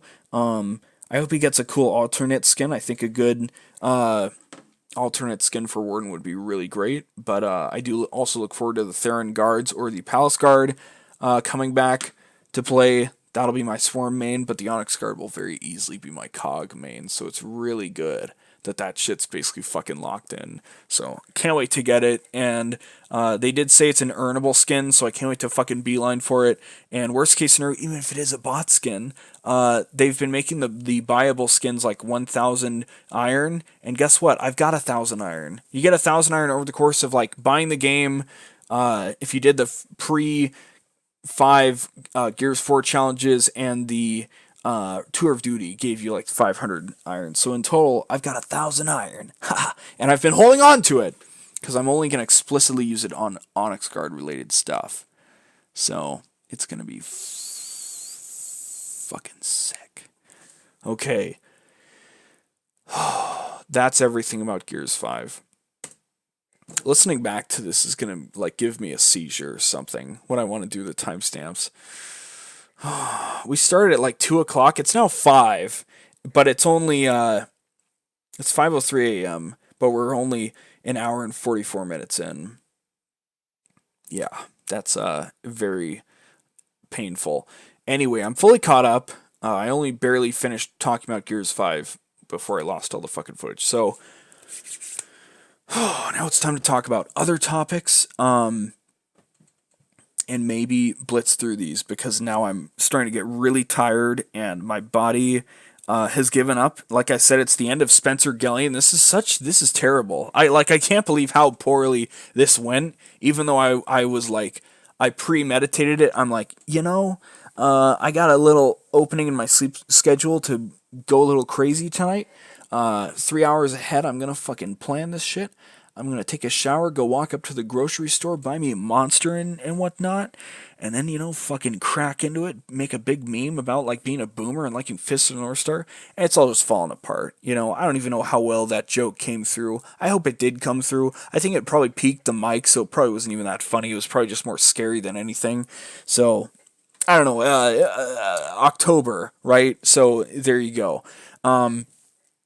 Moving along to the other topics, because that's all the shit that I finished. God, making the timestamps for this is going to be a fucking nightmare. Other topics. I guess just bluntly, I'll say I got a middle and outer ear infection in my right ear at some point earlier this month because I got too aggressive with a fucking Q-tip, basically. And so I basically just got really angry at the amount of earwax I had. And, fucking gave it what for, dropped an N2 mine on it, and then it got, like, fucking stuffed up or inflamed or whatever. I had to go to the doctor, and they were like, yeah, well, good job, young man. The doctor literally said, like, well, young man, you've got an outer and middle ear infection. And I'm just like, oh, shit. Internally, I'm like, oh, shit. And on the outside, I'm just like, oh, so it's purely my fault. It's not, some of it is a result of the earwax, but yeah, so, I mean, you're not even supposed to use Q-tips at all. You can look it up, that's what they told me. The earth is flat. No, you're not supposed to use Q-tips at all, actually. You're just supposed to just kind of like deal with the earwax that's in there and just rinse a bunch of water in there when you take a shower. That's all you're really supposed to do. You're not really supposed to use a Q-tip at all. So, that's actually not new information to me, but I just thought that was fucking bullshit. And I wish it still was bullshit. Clearly, I went way too far in, and I could tell at the time I was going way too far in, but it was also kind of exciting. But I was kind of like deaf in my right ear for a little bit. I was like 40% deaf in my right ear for about 5 days, so that wasn't very fun. As a result of it, I had to take some ear drops, and yes, I am talking about this right now just because I can. It's not quite past the level of TMI that I would filter out of the podcast, but trust me, there are things that I do filter out. Anyway, I had to take some ear drops, which I'm all laying on my side, and like having ear drops, as you might imagine, otherwise they might fall out. It was really weird. It got really sensitive. It felt like acid in my ear, so my eyes started watering. It was crazy. I had to take these capsules, which I just can't do. My brain, I have a really strong gag reflex, just can't fucking take capsules or pills or anything. I can't swallow them whole. I just can't do it, and I felt so alienated about it this whole time, but I found out 1 in 3 Americans can't fucking swallow pills, so I'm not that much of a weirdo. I saw it was like 30 to 40% of people, so I'm like, wow, I'm not that much of a weirdo. But because it's a capsule, my mom helped me out. It was like, hey, you can just fucking pull it apart and mix the powder into something. So we first did it with some fucking yogurt. I was like, okay, whatever. She had some tapioca pudding in there. in the fridge. I'm like, okay, I'll just try some of that. I've never had tapioca before, but sure. Fun fact, tapioca sucks. Okay, you grow up, you watch Kids Next Door, all the old people have tapioca all the time. You're like, well, ew, disgusting. Ugh. But whatever, I'm an adult now, so maybe I'll like it, right? No, that wasn't my mentality, but I was like, well, I'm not a fucking kid anymore, so I'm not stupid enough to think that it's just inherently bad because it's for old people. Anyway, I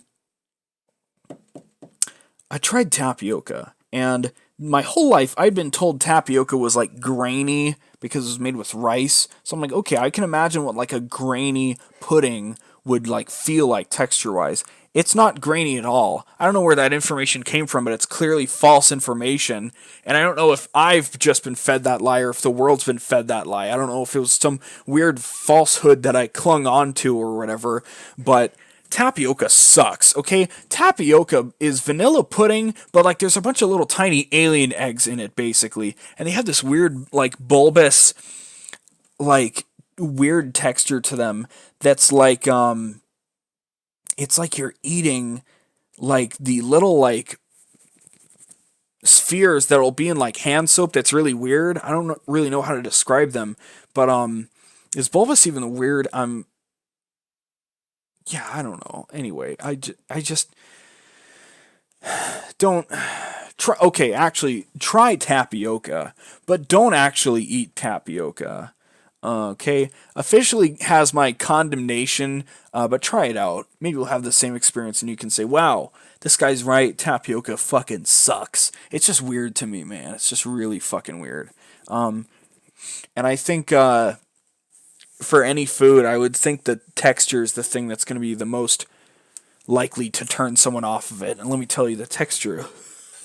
I had to grapple with half a pudding cup of tapioca for like 20 minutes, just trying to barely just get it through my system with the powder mixed in that tasted like the smell of earwax, and just God, it's terrible. It's just one of those situations like when you're a kid and you're sitting at the table with greens for like half an hour after you've ate the rest of your dinner, and you're like, oh God, I don't know. But I'm an adult now, so it only took 20 minutes because at some point I'm just like, well, I'm not. There's no way to bypass this, so literally all I can do is do this a little faster to get to the things I actually want to do today, right? So that's a good way to get through life, frankly.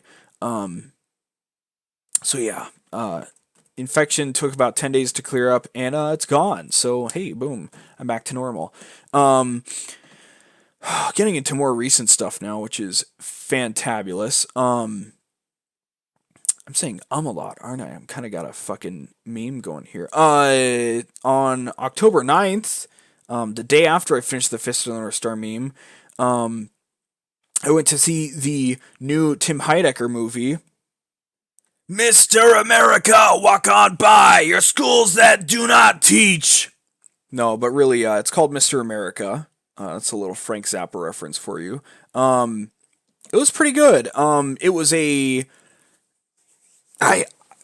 have to say, I have this really weird like connection to it because it's a further extension of the On Cinema universe, which I went to see the movie with my friend that I got into On Cinema, which has been really cool because it's like the most obscure thing that I've been a part of, and the movie was a one night only screening, like across the United States. So we are like, oh, we have to fucking go.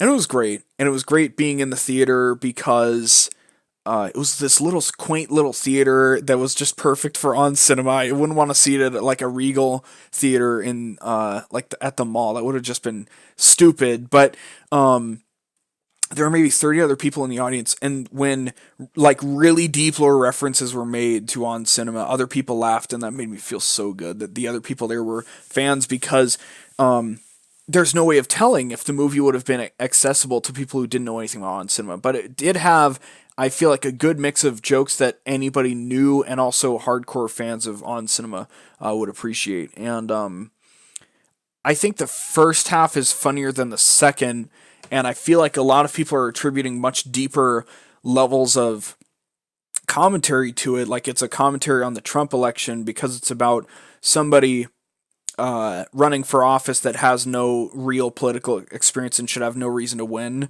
Um, but I don't really feel that at all. Like it's not nearly that smart. It's not like I maybe that's what Tim's going for. Like I wouldn't doubt it because he definitely does not like Trump, and you can follow him on Twitter to learn that. But I don't know. I don't really read that far into it. I just see it as like the next step of on cinema, and it sets up a bunch of stuff. So yeah, I don't know. A lot of people are ascribing it to this other shit, and I just see it as like another piece of on cinema. The only single thing that makes me not feel like it should be connected to it is because it isn't called On Cinema Mr. America. It's just called Mr. America. So yeah, I don't know. It was weird, but it was really fun to go. Especially the one night only thing. Definitely a far different experience than if I got into it later and like watched it by myself at home or whatever. So it was really cool to go to a theater and see it. So yeah, it was fun. Next up, on October 11th and 12th, I totally like cleaned out my room and restructured everything. I shifted my bed around and stuff and moved my desk around, moved my dresser. So that was a lot of fun. And also, just a shitload of work. I started at like 2 o'clock. Whoa, I started at like 2 p.m. on the 11th, and I finished by about 1 p.m. I finished by about like 10 a.m. the next day because 2 p.m. I went upstairs to, I think, just run a load of laundry, and then I just picked up a couple things, and then just something in my brain said, fuck it, this is what we're doing today, because I guess nothing else in my brain wanted to do anything, because in that weird time span between finishing Fist of the North Star and like the few days following, I just did everything I could to not start a new show or finish or start a new game, because when I finished that, when I officially dropped the pentology and said I'm done, that's when I finished my whole fucking Nirvana seeking meme, right? And that's when I was free to do whatever I wanted. So it's been crazy that I've just had this freedom, and it still hasn't really settled in for me yet. It's just really weird. Like I said, when I finished it, there was like no feeling to it, and I think it still hasn't really set in for me yet, because I'm just too worried about making sure I can play Death Stranding on time. But who knows? Who knows when I'll be back to normal? Who knows when I'll be back to just being able to just do stuff and not really feel bad about it? Because something in my brain still just gets anxiety from starting new things, even though I've fully checked it with myself. I'm fully free to do it. Something in my brain still says, no, what are you doing? No, no, no, no, no, no, no. So I don't know. I don't know what it is. I'm my own worst critic, I suppose. But yeah, on those days following Fist of the North Star, I just watched a shitload of YouTube, and I did a bunch of work on this Minecraft server I've been playing with a couple friends, and just helped around the house, did a bunch of things around the house. Like I said, completely restructured my room. I moved furniture all over the fucking place, pretty much entirely by myself. My dad helped move a bed frame like 6 inches, and then I did pretty much the rest of it because it got caught on a piece of furniture. And he's like, well, you're going to have to move that in order to move the bed frame. And I'm like, okay, I'll figure it out. So then what that meant was, all right, fuck off. I'll do this myself, basically. But obviously that I didn't want to say that. But yeah, so moving a king-sized bed frame and a king-sized mattress separately, not together, that would have been ridiculous. But moving those things by a one-man team, pretty hard, you know? But I did it. And it's done. So now when I want to go to bed, I can just fucking go to bed and be like, boom, my room's all cleaned up and put together, and all my stuff is nicely put out, and it's been dusted and everything, and it's nice. I think the one piece of the puzzle maybe missing is I haven't washed my bed sheets. Probably would have been a good thing to work into it, but whatever. I'll just do it like next week or something. I was just so fucking pooped after that. I just couldn't fucking do it, man.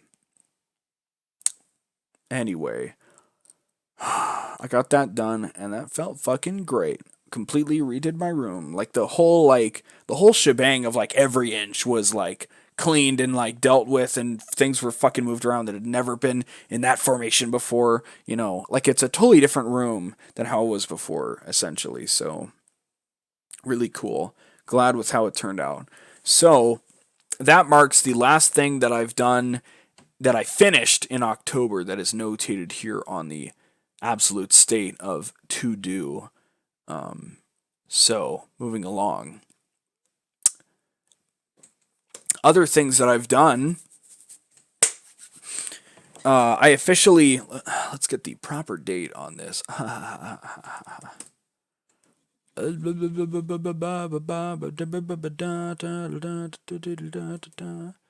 there's a new thing on Mal. Oh wow, Kaguya-sama's getting a second season. Well, anyway, on October 13th, officially the day after I finished fixing my room, I finally started a new show. Three-gatsu no Lion, or San-gatsu no Lion, or March Comes In Like a Lion, which has been pretty fucking cool. I don't really know how to talk about it because I haven't really talked about a show on this show before, and I don't know how spoilery I want to get, but I'll basically say it feels like and this is going to be really hard because there's no way to like specifically pick out what parts of what, but it feels like a weird wholesome blend of Evangelion and Mawaru Penguin Drum. It's very stylistically like Ikuhara's stuff, like Utena and Penguin Drum, but at the same time, it has this very serious demeanor, and I like, it has this very like interesting way that like every word I really like think hard on and really fall hard on when I'm watching the show. Like when I watched Evangelion, it's just really got me like really thinking about everything that's said because I'm just so curious about everything that's going on. And I don't want to like talk about the synopsis or like the premise because you can go fucking look it up. But I knew for the last 2 months or whatever that I wanted that to be the first show that I watched when I came back because Digi Bro watched it back in like February, and he said it was one of his new favorites, possibly his new favorite of all time. And my taste is very similar to his. I think it's the most similar. And I'm like, hey, if he really likes it, I bet I'll really like it. And also, I'm very easy to fall prey to the scores on my anime list. That's why I kept watching Hunter x Hunter, even though after the first 20 episodes kind of bored me. I was like, it's got a really fucking high score. It's got to be fucking good, right? And Hunter x Hunter is my second favorite of all time now, right? Where does San-gatsu fall? Well, the first season, let's see. The first season only has a. Well, I don't want to go by score. I just want to go by ranking. The first season is ranked at number 128, and Hunter x Hunter is ranked at number 3 on the site, right? But where is San-gatsu second season? Number 9. It's 6 slots away from Hunter x Hunter, right? So, I'm pretty easy to fall to whatever the popular opinion of something is, quote unquote. But also, it doesn't have that many ratings because it's not as popular as it should be, in my opinion. It's very visually stunning. The first season, I feel like the emotional moments were harder hitting in the first half of it. So the second season was more of just like getting more characters and developing more stuff in the background. But I had the most emotional connection to it in like the first half. But it was still really really good, and the animation's been really really fucking sick, and it's had a lot of really cool aesthetic stuff, thanks to Shaft doing stuff, and it's been cool for me because I think Madoka Magica is the only Shaft show that I've seen, and I know this is being produced by the same director that did Monogatari, and I know a lot of people praise Monogatari for the special flares of animation that it has. So, hey, maybe I should watch Monogatari next. I don't know. I started San-gatsu purely out of just like, well, Digi really likes it, so that's a good way to bring back watching anime into my life. So, who knows? But every time I go back to the drawing board and it's like, well, here's the 60 shows that I want to watch. It's like, fuck. I want to watch Ghost in the Shell. I want to watch Trigun. I want to watch Hajime no Ippo. I want to watch the Tatami Galaxy. I want to watch Devilman Crybaby. I want to watch Attack on Titan. I want to watch Soul Eater. I want to watch Reborn. Just all these fucking shows, right? And I'm so stoked for all of them. just for many different reasons. They either really interest me or they were so cool to my friends that I at least want to see them so I can understand my friends on a deeper level, right? Because you can learn about people based on what they like, of course. So that's one of the reasons that I really like stuff. But it's also a lot of fun to be like a pioneer and be like the first person out of your friend group to see or play something. Not so much to have the it's for me it's not even about the potential like meme of being like, yes, well, I was the first person to watch the show. It's there's none of that at all. It's purely just that like, wow, none of my friends know about this. I'm exploring completely new territory. So it was cool watching Fist of North Star because not even Digi's watched it. He dropped it after a few episodes because the animation is just so fucking old, right? Or whatever reason he had, right? I don't fucking know, but it was like, wow, none of my friends have watched this show that much, and even Digi hasn't seen Fist of North Star. So I'm the only person I know of that has seen Fist of North Star and knows all the story arcs and knows how fucking cool Rao is and everything. It's cool. And San-gatsu only Digi has seen out of my friends on Mal. It's just cool. I really like that because it genuinely feels like stuff that nobody's seen before, and that is really fucking exciting to me. So that plays a factor in my interest as well. But yeah, so I started San-gatsu. I finished the entire first season in 3 days, which was cool. I watched like 8 episodes a day because I thought it was really fucking sick.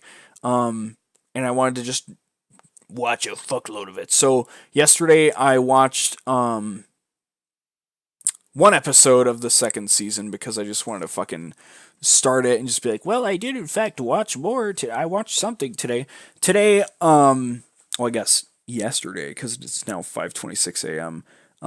Yesterday, I didn't fucking do anything except I played a bunch of fucking shit and didn't progress Sangatsu or another meme. So because I knew I wanted to do the podcast. So this is me. This is my daily progress, so to speak, my quote unquote real progress. Alongside Sangatsu, I started Red Faction. I've been wanting to play those. I'm not super driven to play them, but it was more like Red Faction. I played not original. What the fuck? I played Red Faction Guerrilla about a year or two after it came out on 360. So I'm one of those people that's like, Red Faction Guerrilla is a really fucking cool game. You should definitely play it. I think everybody should play it. Never got the chance to play Armageddon because I probably would have bought it at the time it came out if I was aware of it. But looking back, people gave it worse reviews than Guerrilla. I think it was like all right, but because it was mostly underground, it didn't feel as free as Guerrilla.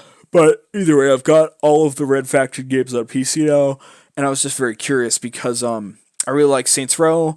It's developed by the same people that did Red Faction.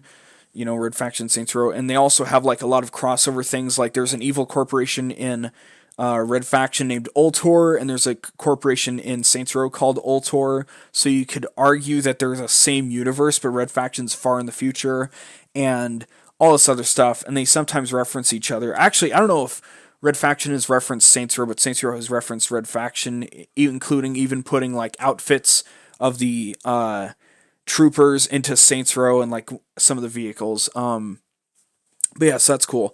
Guerrilla is a third person like destructive physics like sandbox game. So it's really fucking cool. And I think almost anybody would like it.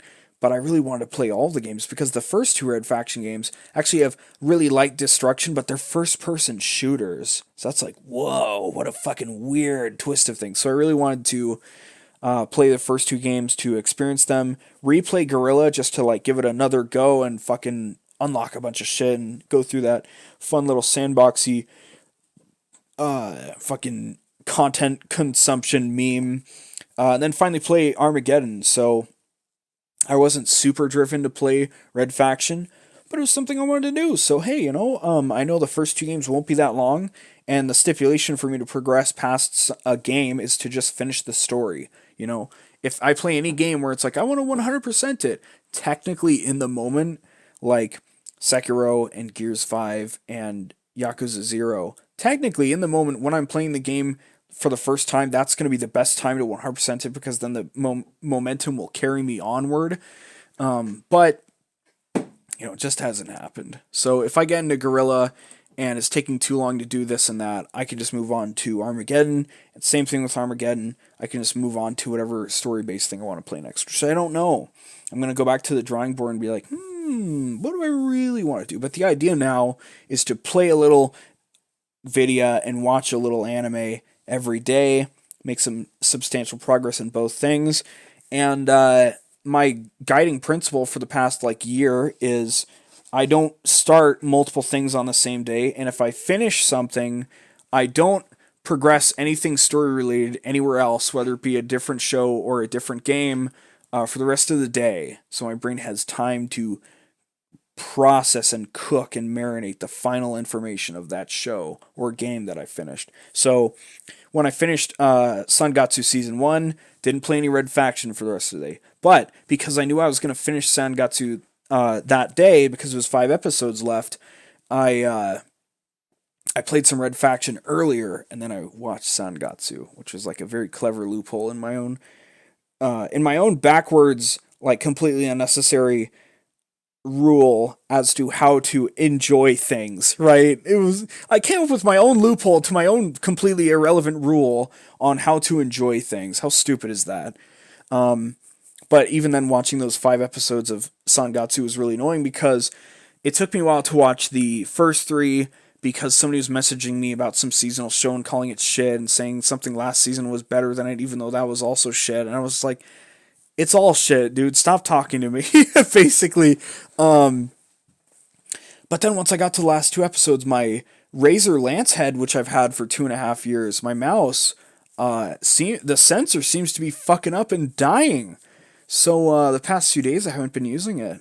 I don't really know, dude. I'm kind of upset. But I guess if I got 2.5 years out of it, that's pretty good. Because elsewhere on the internet, I saw some people only had it for 2 or 3 months, and I'm like, damn, that sounds pretty bad. So luckily, I still have a wireless mouse backup from before I got my Lance head, but this thing is pretty old at this point, actually. It's also been a weird change because it silently clicks.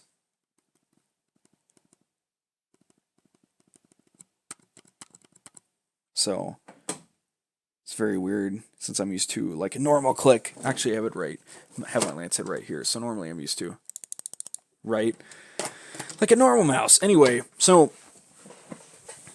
I do in fact still have a mouse, which is nice, but I wish my Lance head still worked. I haven't gotten rid of it, but I did try cleaning it and whatever with a Q-tip and whatever. But I don't know. I'll throw it away when I get a real replacement, like a new Razer something or whatever. But yeah, so that's been annoying.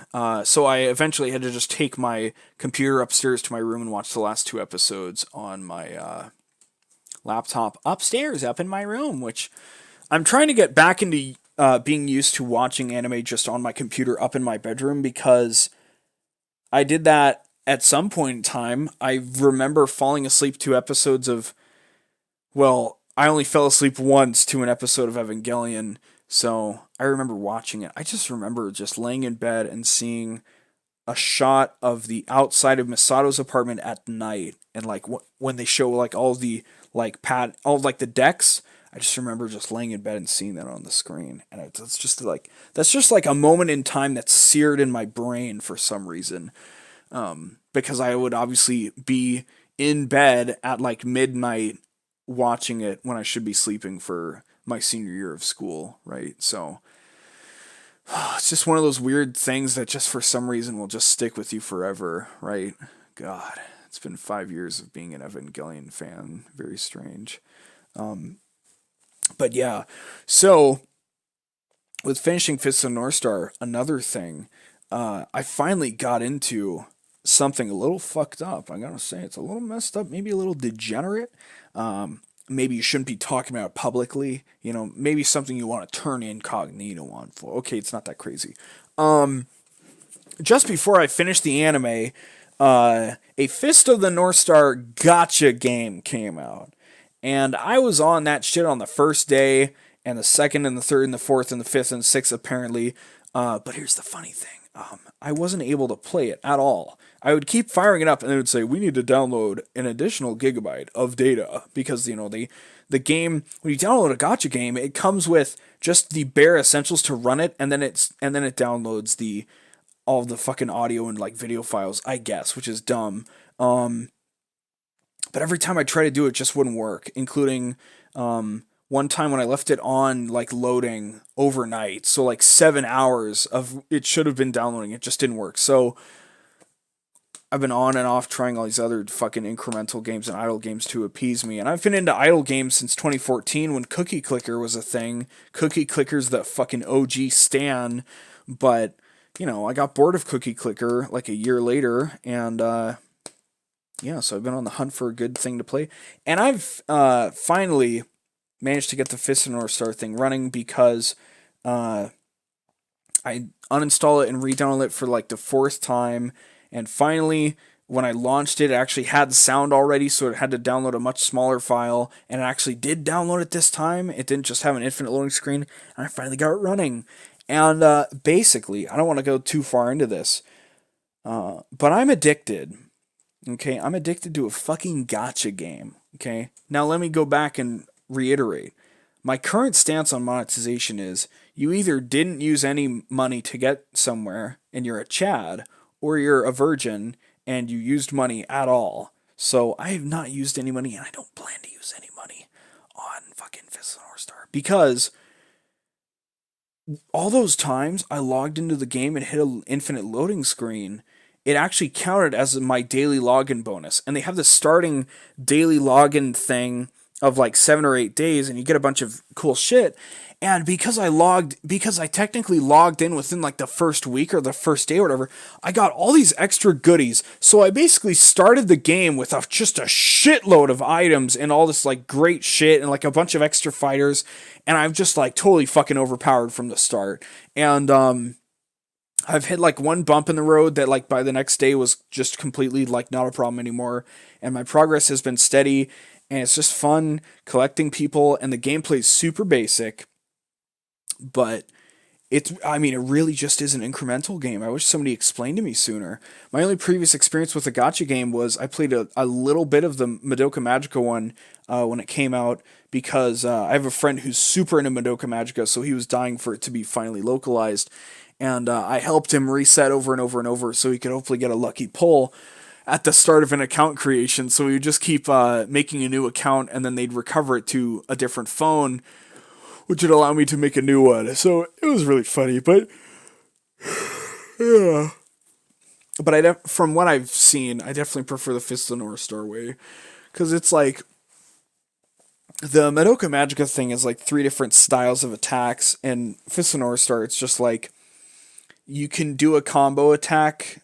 Sometimes they'll do their special attack, which does more damage, and sometimes you'll charge up a secret attack, which is like an ult you can trigger.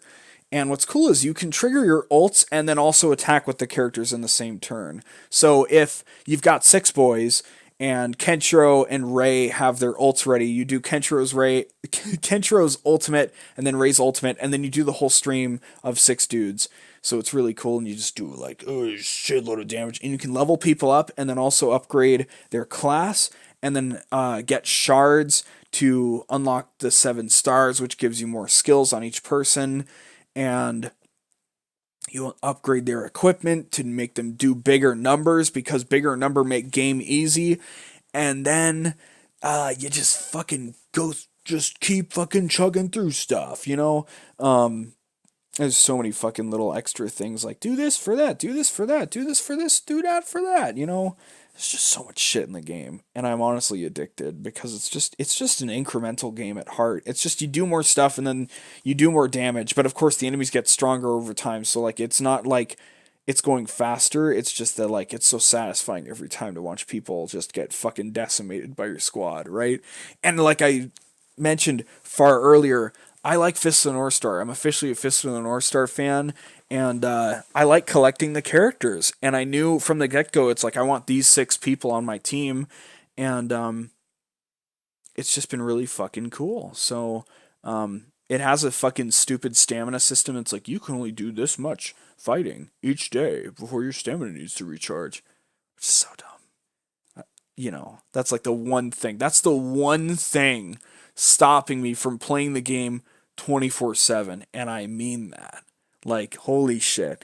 And one thing I really like that is so clever that it's probably just a gotcha staple, I would have to assume, is that after you clear a battle, so you need all these fucking different materials for things, and you need like you need to get these shards to once you get like 50 shards, you can upgrade a character's like stars, so unlock another star and be like a lot more powerful and get a new skill and all that shit.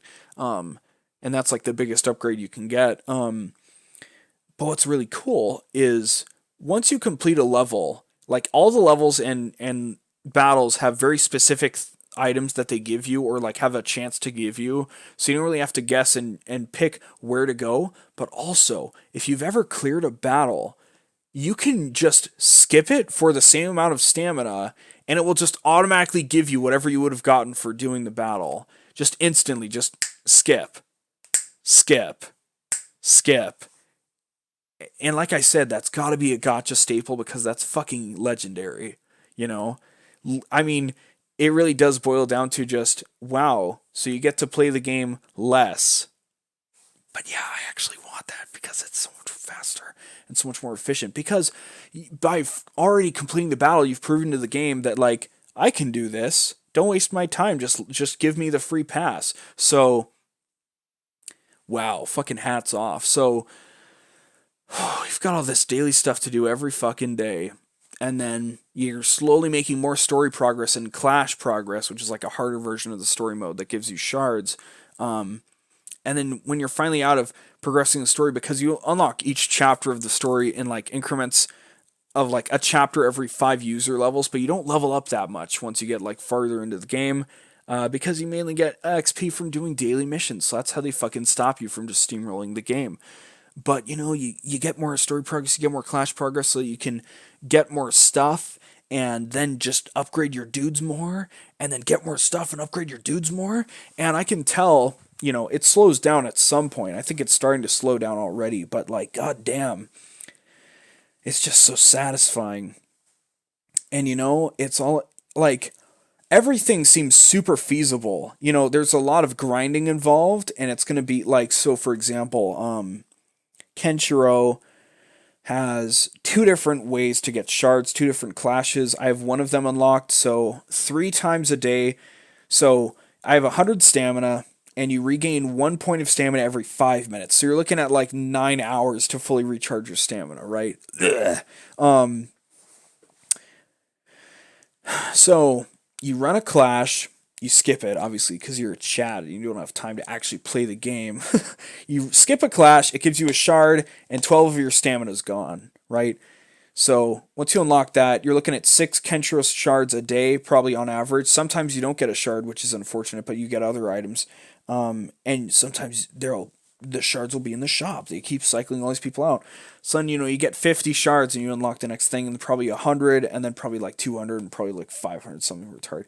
And that's going to take forever, right? You're looking at 6 shards a day, in 100 fucking shards, I don't know what the last 2 are, because I only have 2 people that are star level 4. I don't have anybody at 5 or 6 to know what the subsequent things are. But 100 divided by 6, you're looking at like 2 weeks of fiddling around with stuff. And that's, of course, if you log in every day and always hit that motherfucking skip button on those. But yeah, I have to admit, it's probably super degenerate to say I like a gacha game, but I really, really like this one. And when I think about it genuinely, I think Fist of the North Star is probably the best fit. If I played this exact game with any other kind of like property that's about action, like if it was for Hunter x Hunter, I wouldn't really like it because even though Hunter x Hunter is way better than Fist of the North Star in like every capacity, I just like that Fist of the North Star is just about dudes beating the shit out of each other. So it's just like even better because you can have a squad of any people, right? So you can have Kenshiro working together with a bunch of fucking low level goons.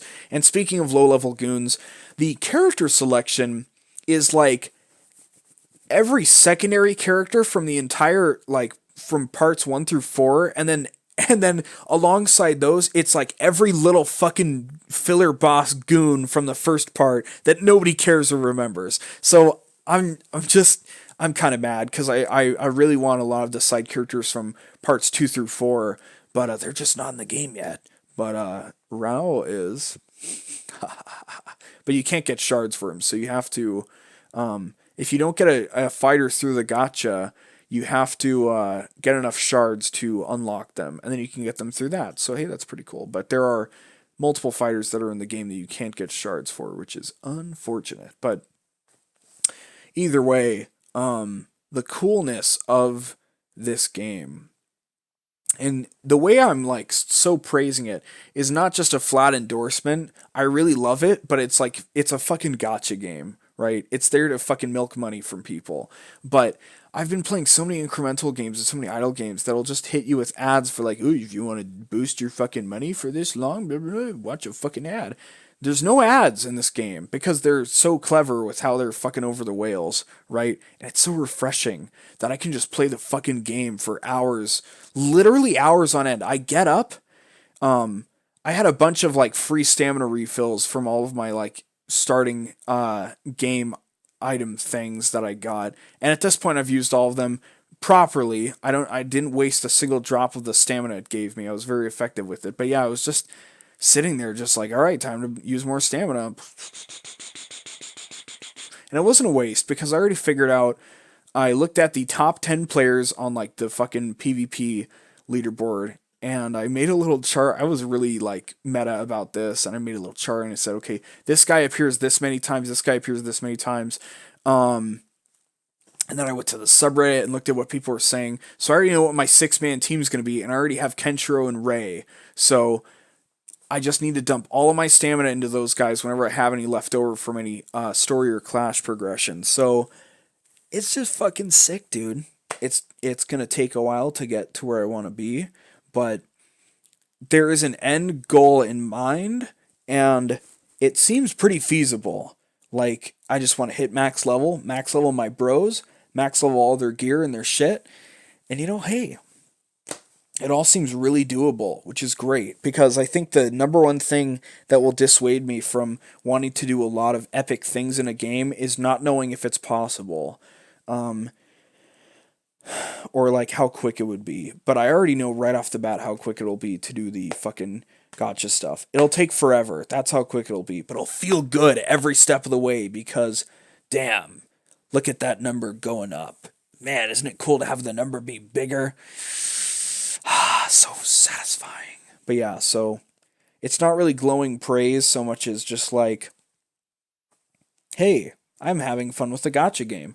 And it's also kind of unfortunate because I don't have any friends, first of all, into Fist of the North Star. Second of all, I have one friend who's into gotcha games in general, but I think he's done. The guy that got into the Madoka game because he had experience with the Fire Emblem game and Fate Grand Order, but he dumped both of those for Madoka, but then he said like as soon as he finished the story in Madoka, he just basically stopped. So I can't rely on him, and I'm not gonna try and sell him a gotcha game for a series he doesn't even have any interest in, right? So that's like the last thing he would ever want, ever, is a new gotcha game for a property he doesn't care about. So I'm kind of fucked. I don't really have anybody to talk about it with, but I'm having a great time, you know? And I've got a bunch of gems. I've got like 7,000 gems. I started with like 9,000, and I will admit I spent some on a few pulls for Yuta and Shu, and I got Yuta. I got a 4-star Yuta when I could have gotten a 3-star. So hey, I got an extra star on my Yuta. Hey, that's pretty cool. And I would have preferred to get Shu, but hey, now I've got Yuta.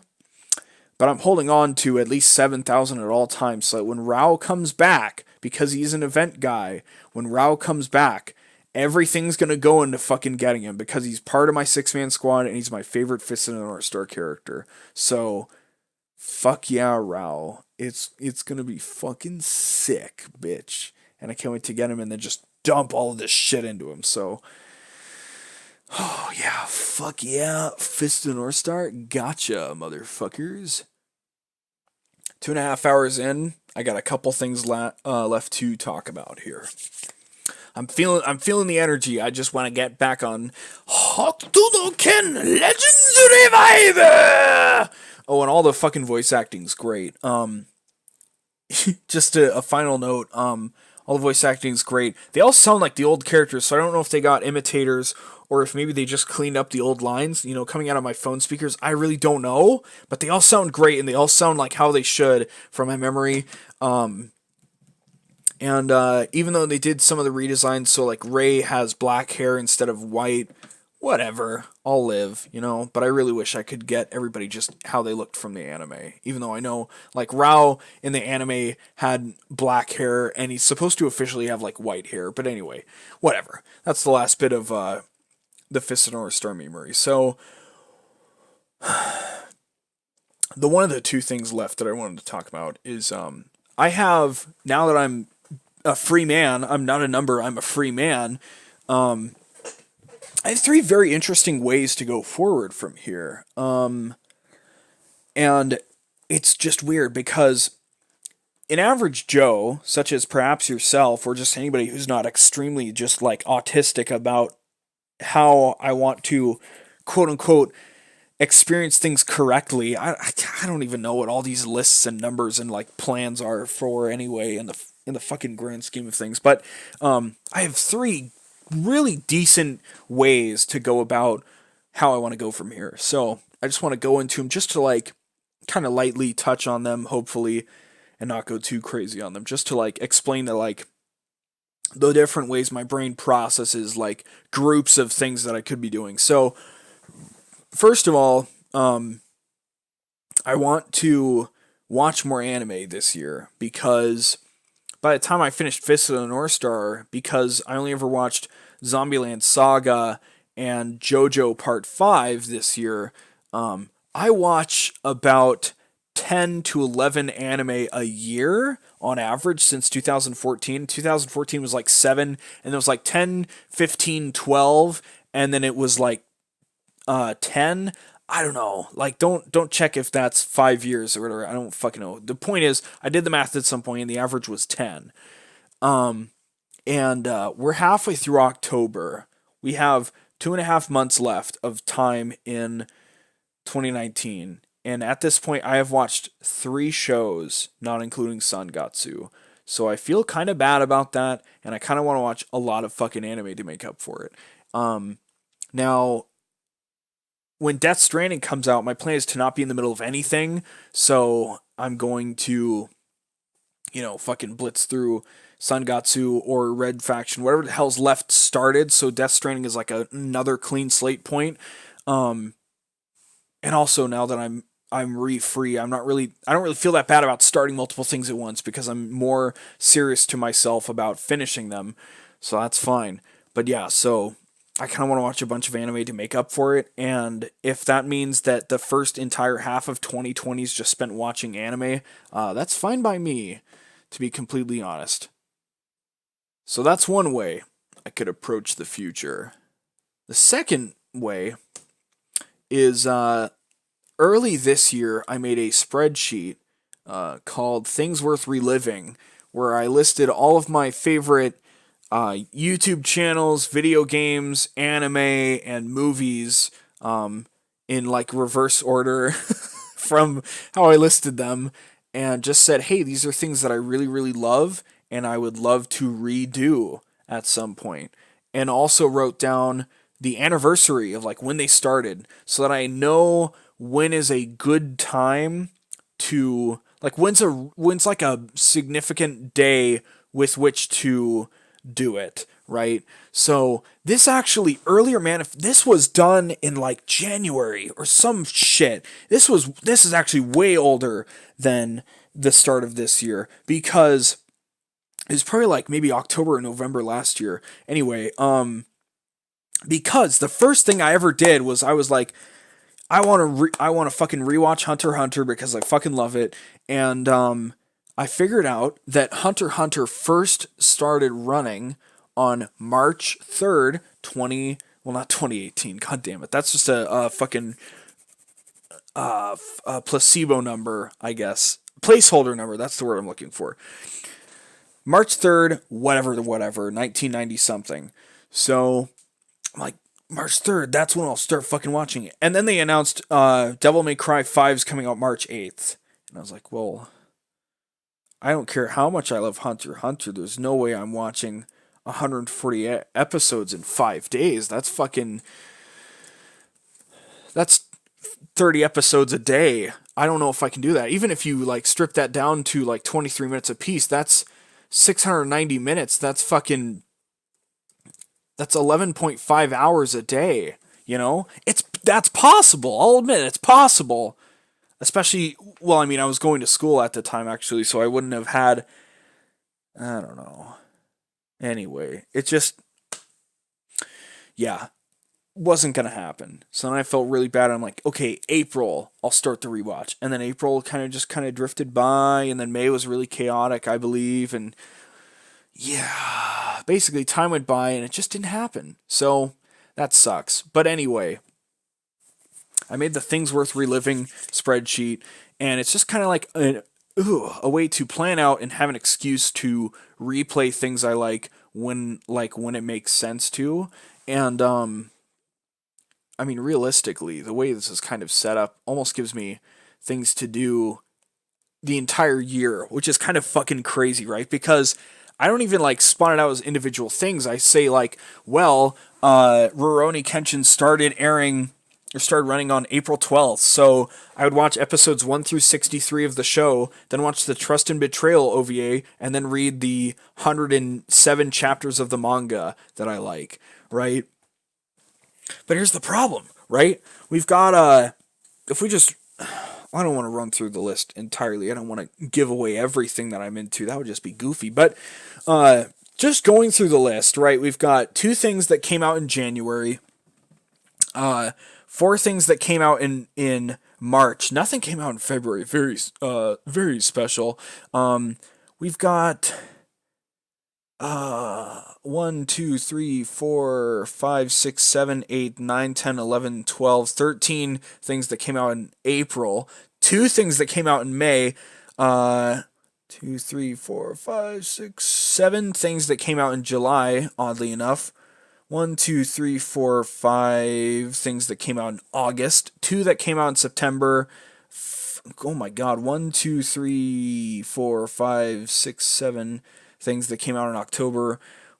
1, 2, 3, 4, 5 things that came out in November, and 3 things that came out in December, right? So let's just look at December, right? So what would December be leading into? Well, November 20th, Yu Yu Hakusho started running. So I would have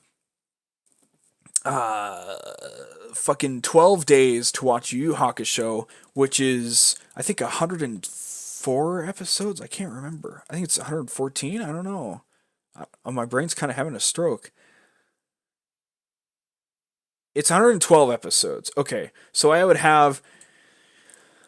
We're just fucking around at this point. I would have 12 days to watch 112 episodes, which admittedly kind of a lot to consistently watch 10 episodes a day, right?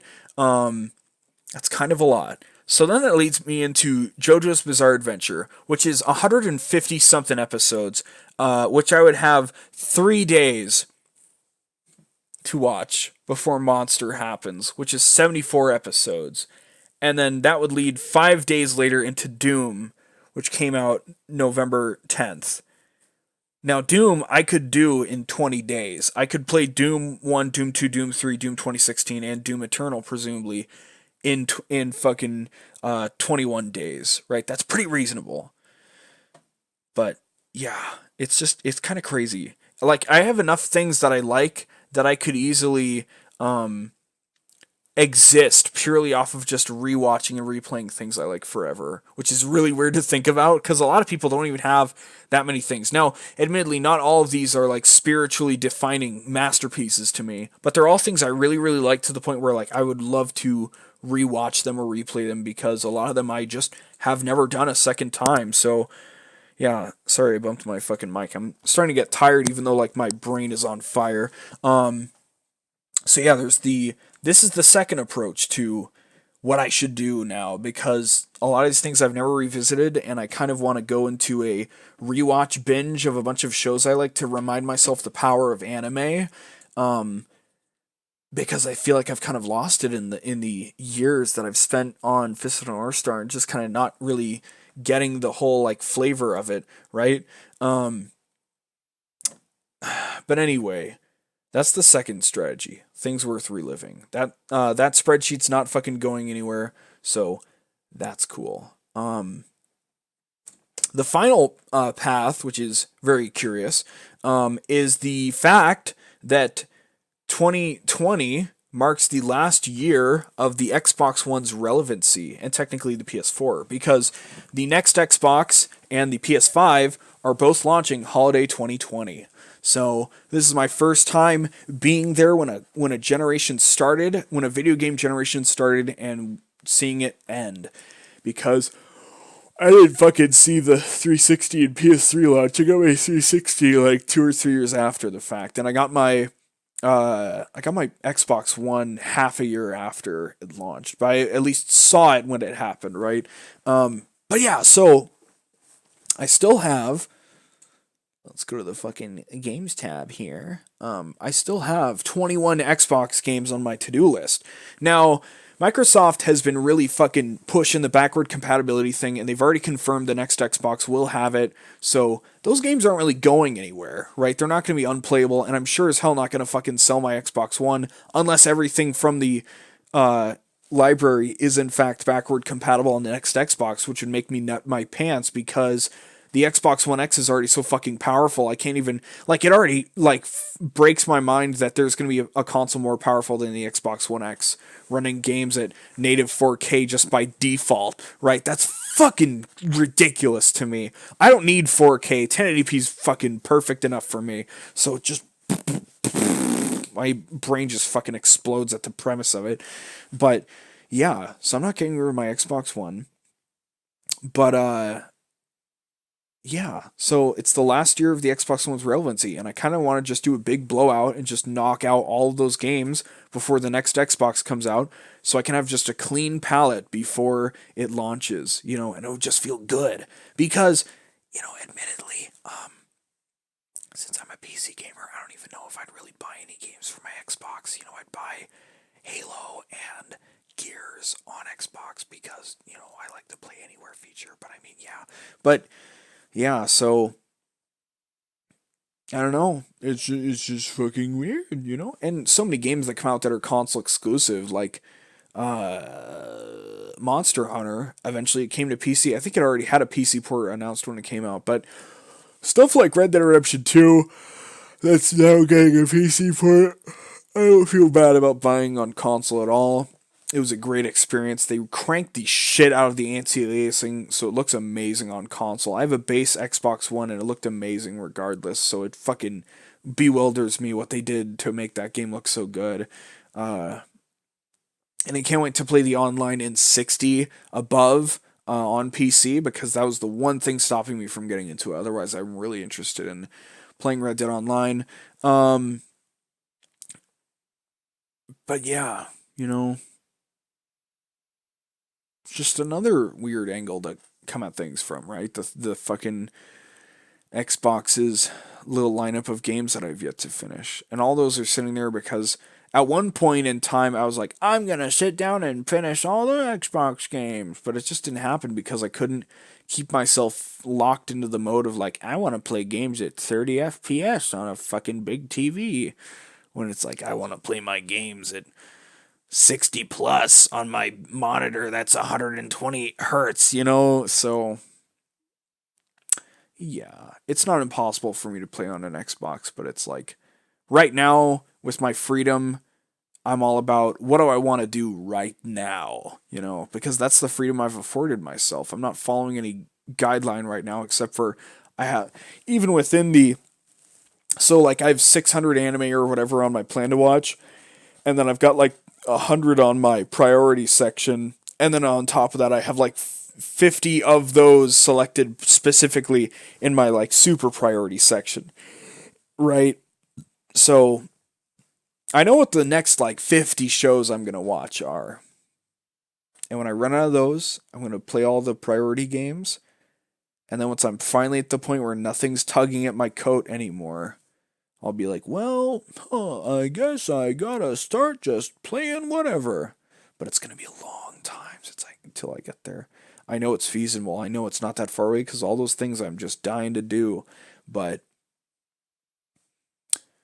I know I can get there. It's a lot of things, but God, is it going to be fun? Because it's ultimately entertainment, right? It's ultimately things that I'm just really just like super curious about and want to know more for. So it's crazy, but that is indeed the third approach to the fucking meme, right? So that's that. The last thing I want to talk about today, and then I'm free and you're free from this utter fucking purgatory that I have subjected myself and you to if you've listened to this whole thing. I hope it's even somewhat palatable because, like, I'm not redoing this. Like, it's so fucking mangled that I think that's just part of the aesthetic now. The last thing I want to talk about is that I talked about streaming multiple times before, but in the past month, the more I've kind of thought about it, I think I don't really care about streaming anymore. I'm more interested now in YouTube content. Now, why is that? Because I really like the idea of a rewatchable, high quality, high, like, not high production value, but just high effort content that is rewatchable, like I said. So you can make high effort streams. You can be like, I'm going to do a fucking Dark Souls challenge run. I've watched plenty of Lobos Jr. runs. I love Lobos. He's fucking great. I'm not shitting on streaming by any means.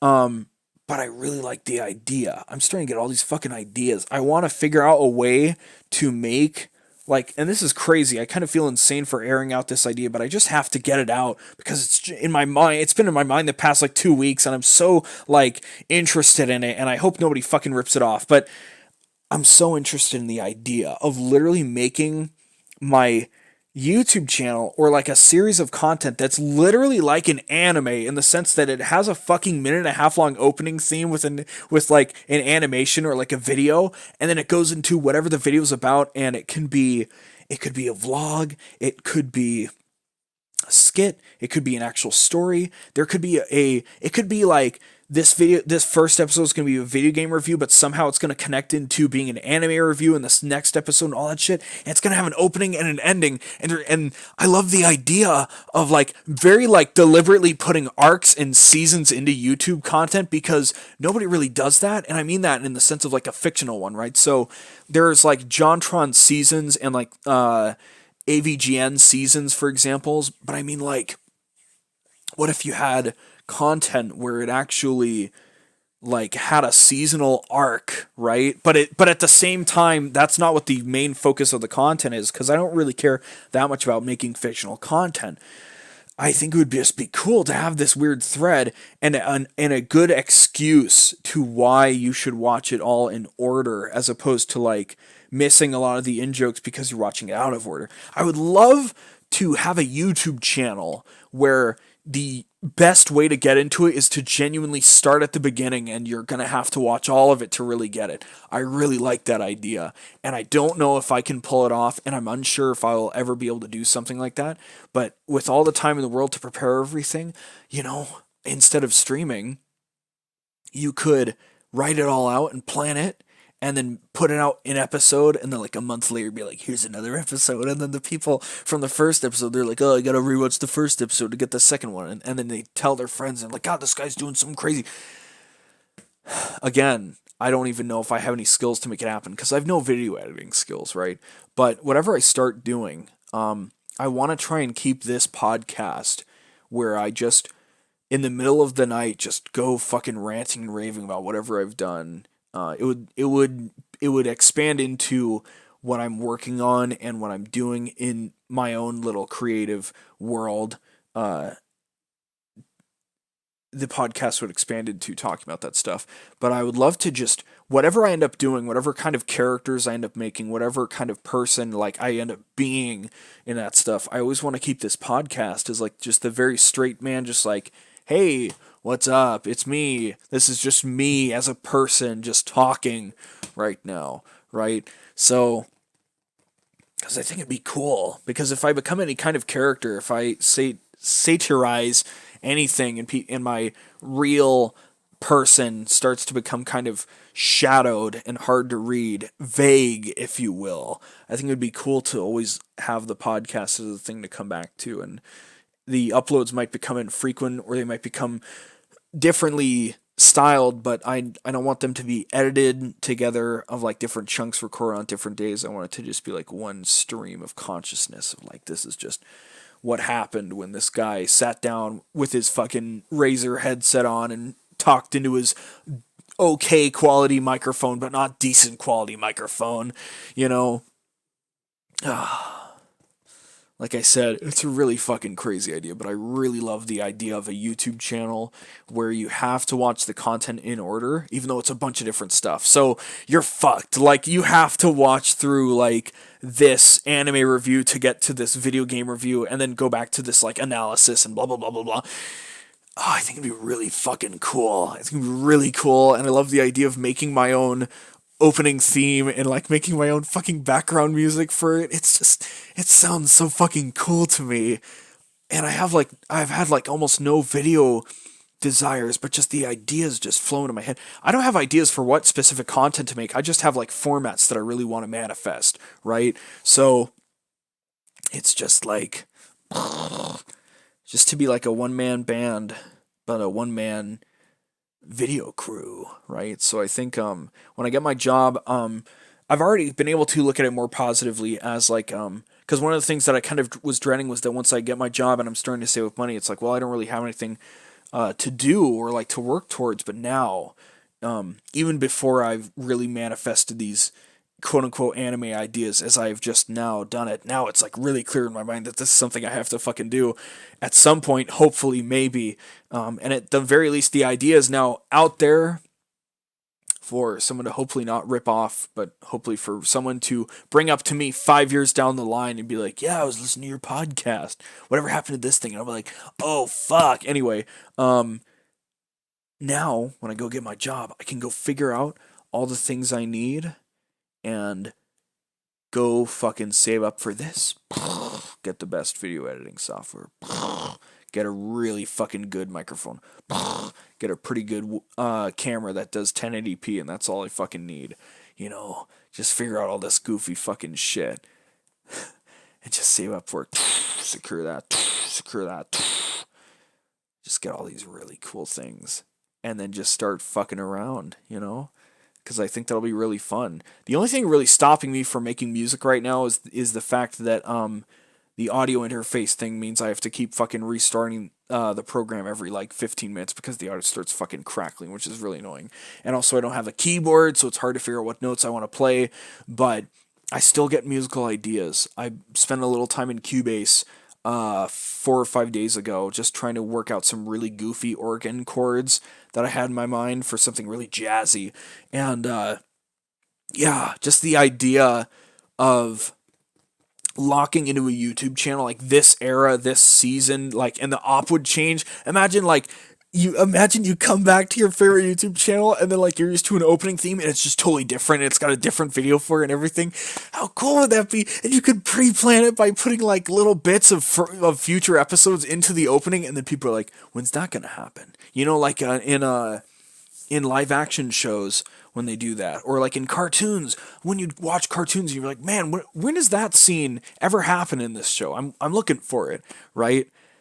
God, that'd be so fucking cool. So fucking cool. Oh, I'm so jazzed about it, dude. That's gonna be so fucking cool.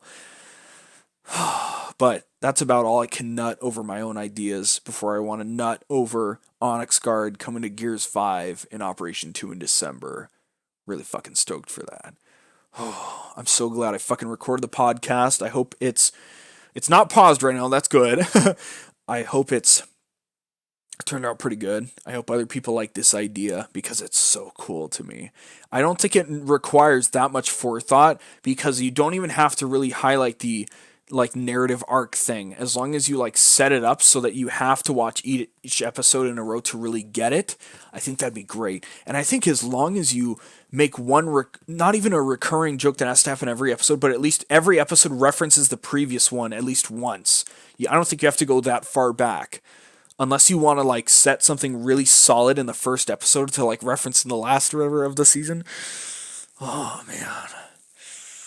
Oh, it's just so interesting to me. And you make them 20-minute and you make them 20-minute videos plus the op and the ED. I'm serious about this whole like anime structure thing. I think that'd be fucking great. And then you put at the end of the episode like the 30-second preview. I think that would be genuinely amazing. It doesn't even have to be animated based or even again, it doesn't have to be fictional story. It just has to be like the narrative like vehicle that brings your content into people. It's that it's like, well, he's doing a game review on Final Fantasy blah blah blah, and now he's doing an anime review of Hajime no Ippo or whatever. And if you want to do long form content, just make it multiple episodes because that's how arcs in anime go. If there's a longer arc, they don't just make the episode fucking 4 hours long, right? And if people are like, oh, they're just splitting up their fucking video for it, tell them to fuck off. Right? God, that'd be so fucking cool. Oh my god, that'd be so cool. I've never had the chance to externalize this idea that I've had for like the past month. But god, that'd be so fucking cool. Oh, there's like, oh, that's a joke to, oh, there's the level of, oh, that's a reference to an old episode, or that's like a recurring reference. And then there's like, wow, that's a plot point that was established earlier, right? God, holy shit. Oh, that'd be cool. And the power of YouTube is that you have anything that ends up there always has to go through the manual process of clicking upload, right? Never forget that. If you're some guy that ends up wandering in a suicide forest and you record it, there had to be someone that pushed the fucking upload button. Never forget that. If you make an epic fail on a trampoline and you end up on the floor next to it, somebody had to push the upload button. Never forget that. Everything good and everything bad on the internet, somebody had to push the fucking upload button for consciously. That's something I always remember. So, YouTube content, you can bake forever. You're not going to make any money with that, but maybe, just maybe, if you pull it down the rabbit hole and you make really, really good content, even if it's kind of rare, if you make really, really good content, you might be able to make it on Patreon. And I think I've seen many different ways to shill out Patreon. I've seen Endless Jess puts basically all of his videos behind Patreon, which is totally fine and dandy. I'm not calling anybody out by doing this. I'm just explaining different things. Digibro has most of his content out for free, but then there's a lot of stuff you can get if you are a Patreon, a bunch of new podcasts and all this other shit. This psychology channel, Jim Can't Swim, this is a really good strategy I've found. Not that I've been able to use it, but it definitely gets me interested. Whenever they put out a new video, they tease two of their other videos in the first minute of this new video, and then they say, now available on Patreon. And then they start the actual video that you clicked on, and they know just how to rile you up for them. So, but I think if you, first of all, you don't want to open a Patreon if you have no audience. Don't expect to just garner a fucking audience and then like every step of the way be like, and by the way, be sure to support my Patreon. That's how you get like $20 a month when you're at like 7,000 subscribers, right? What you want to do is not even fucking mention it.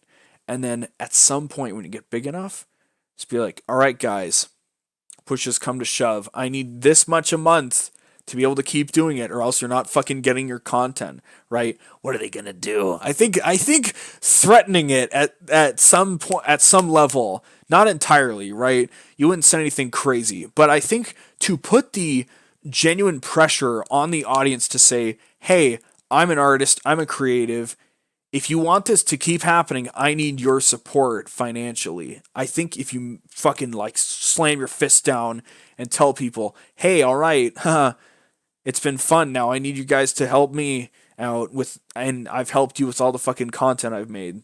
You know, I've never donated to anyone on Patreon. I've never fucking donated in general on Twitch, but that's because I've not had excess money to throw around, right?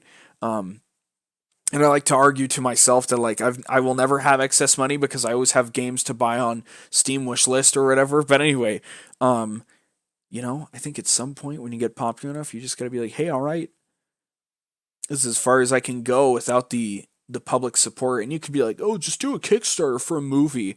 No, don't make a movie unless you want to fuck it. I think if you're gonna make a movie and you're a YouTube guy, put it on YouTube. You want to know why? Because Horseshoe Finale by Endless Jess is on YouTube. It's a movie made by one person, and it is in fact the greatest video on YouTube. Flat out. Seriously, the single greatest video on YouTube. If you take a day to consume the Endless Jess lore and watch all these fucking videos and understand all this stuff that was going on for him, and then you watch the fucking Horseshoe Finale, it's the greatest video on YouTube, without a fucking doubt. All right. So, that being said, I'm feeling super jazzed now that I got my YouTube anime structure thing idea out. And now I'm going to fucking go to bed because it's 6:21 a.m. and I should have gone to bed by like 3 or 4. But I look forward to grinding out more Gears 5 character stuff and listening to the podcast tomorrow, even though it's fucking 3 hours long. So, yeah. I hope you've enjoyed this episode, or at least the 2 hour build up to the grand idea was worth it. It probably wasn't worth it, but I myself am very much into things that have a really like terrible long build up to amazing things. I love that. I love just suffering for like 5 hours and then you get a really good hour and a half long movie out of it. Anyway, that'll do it for me. Thanks for listening.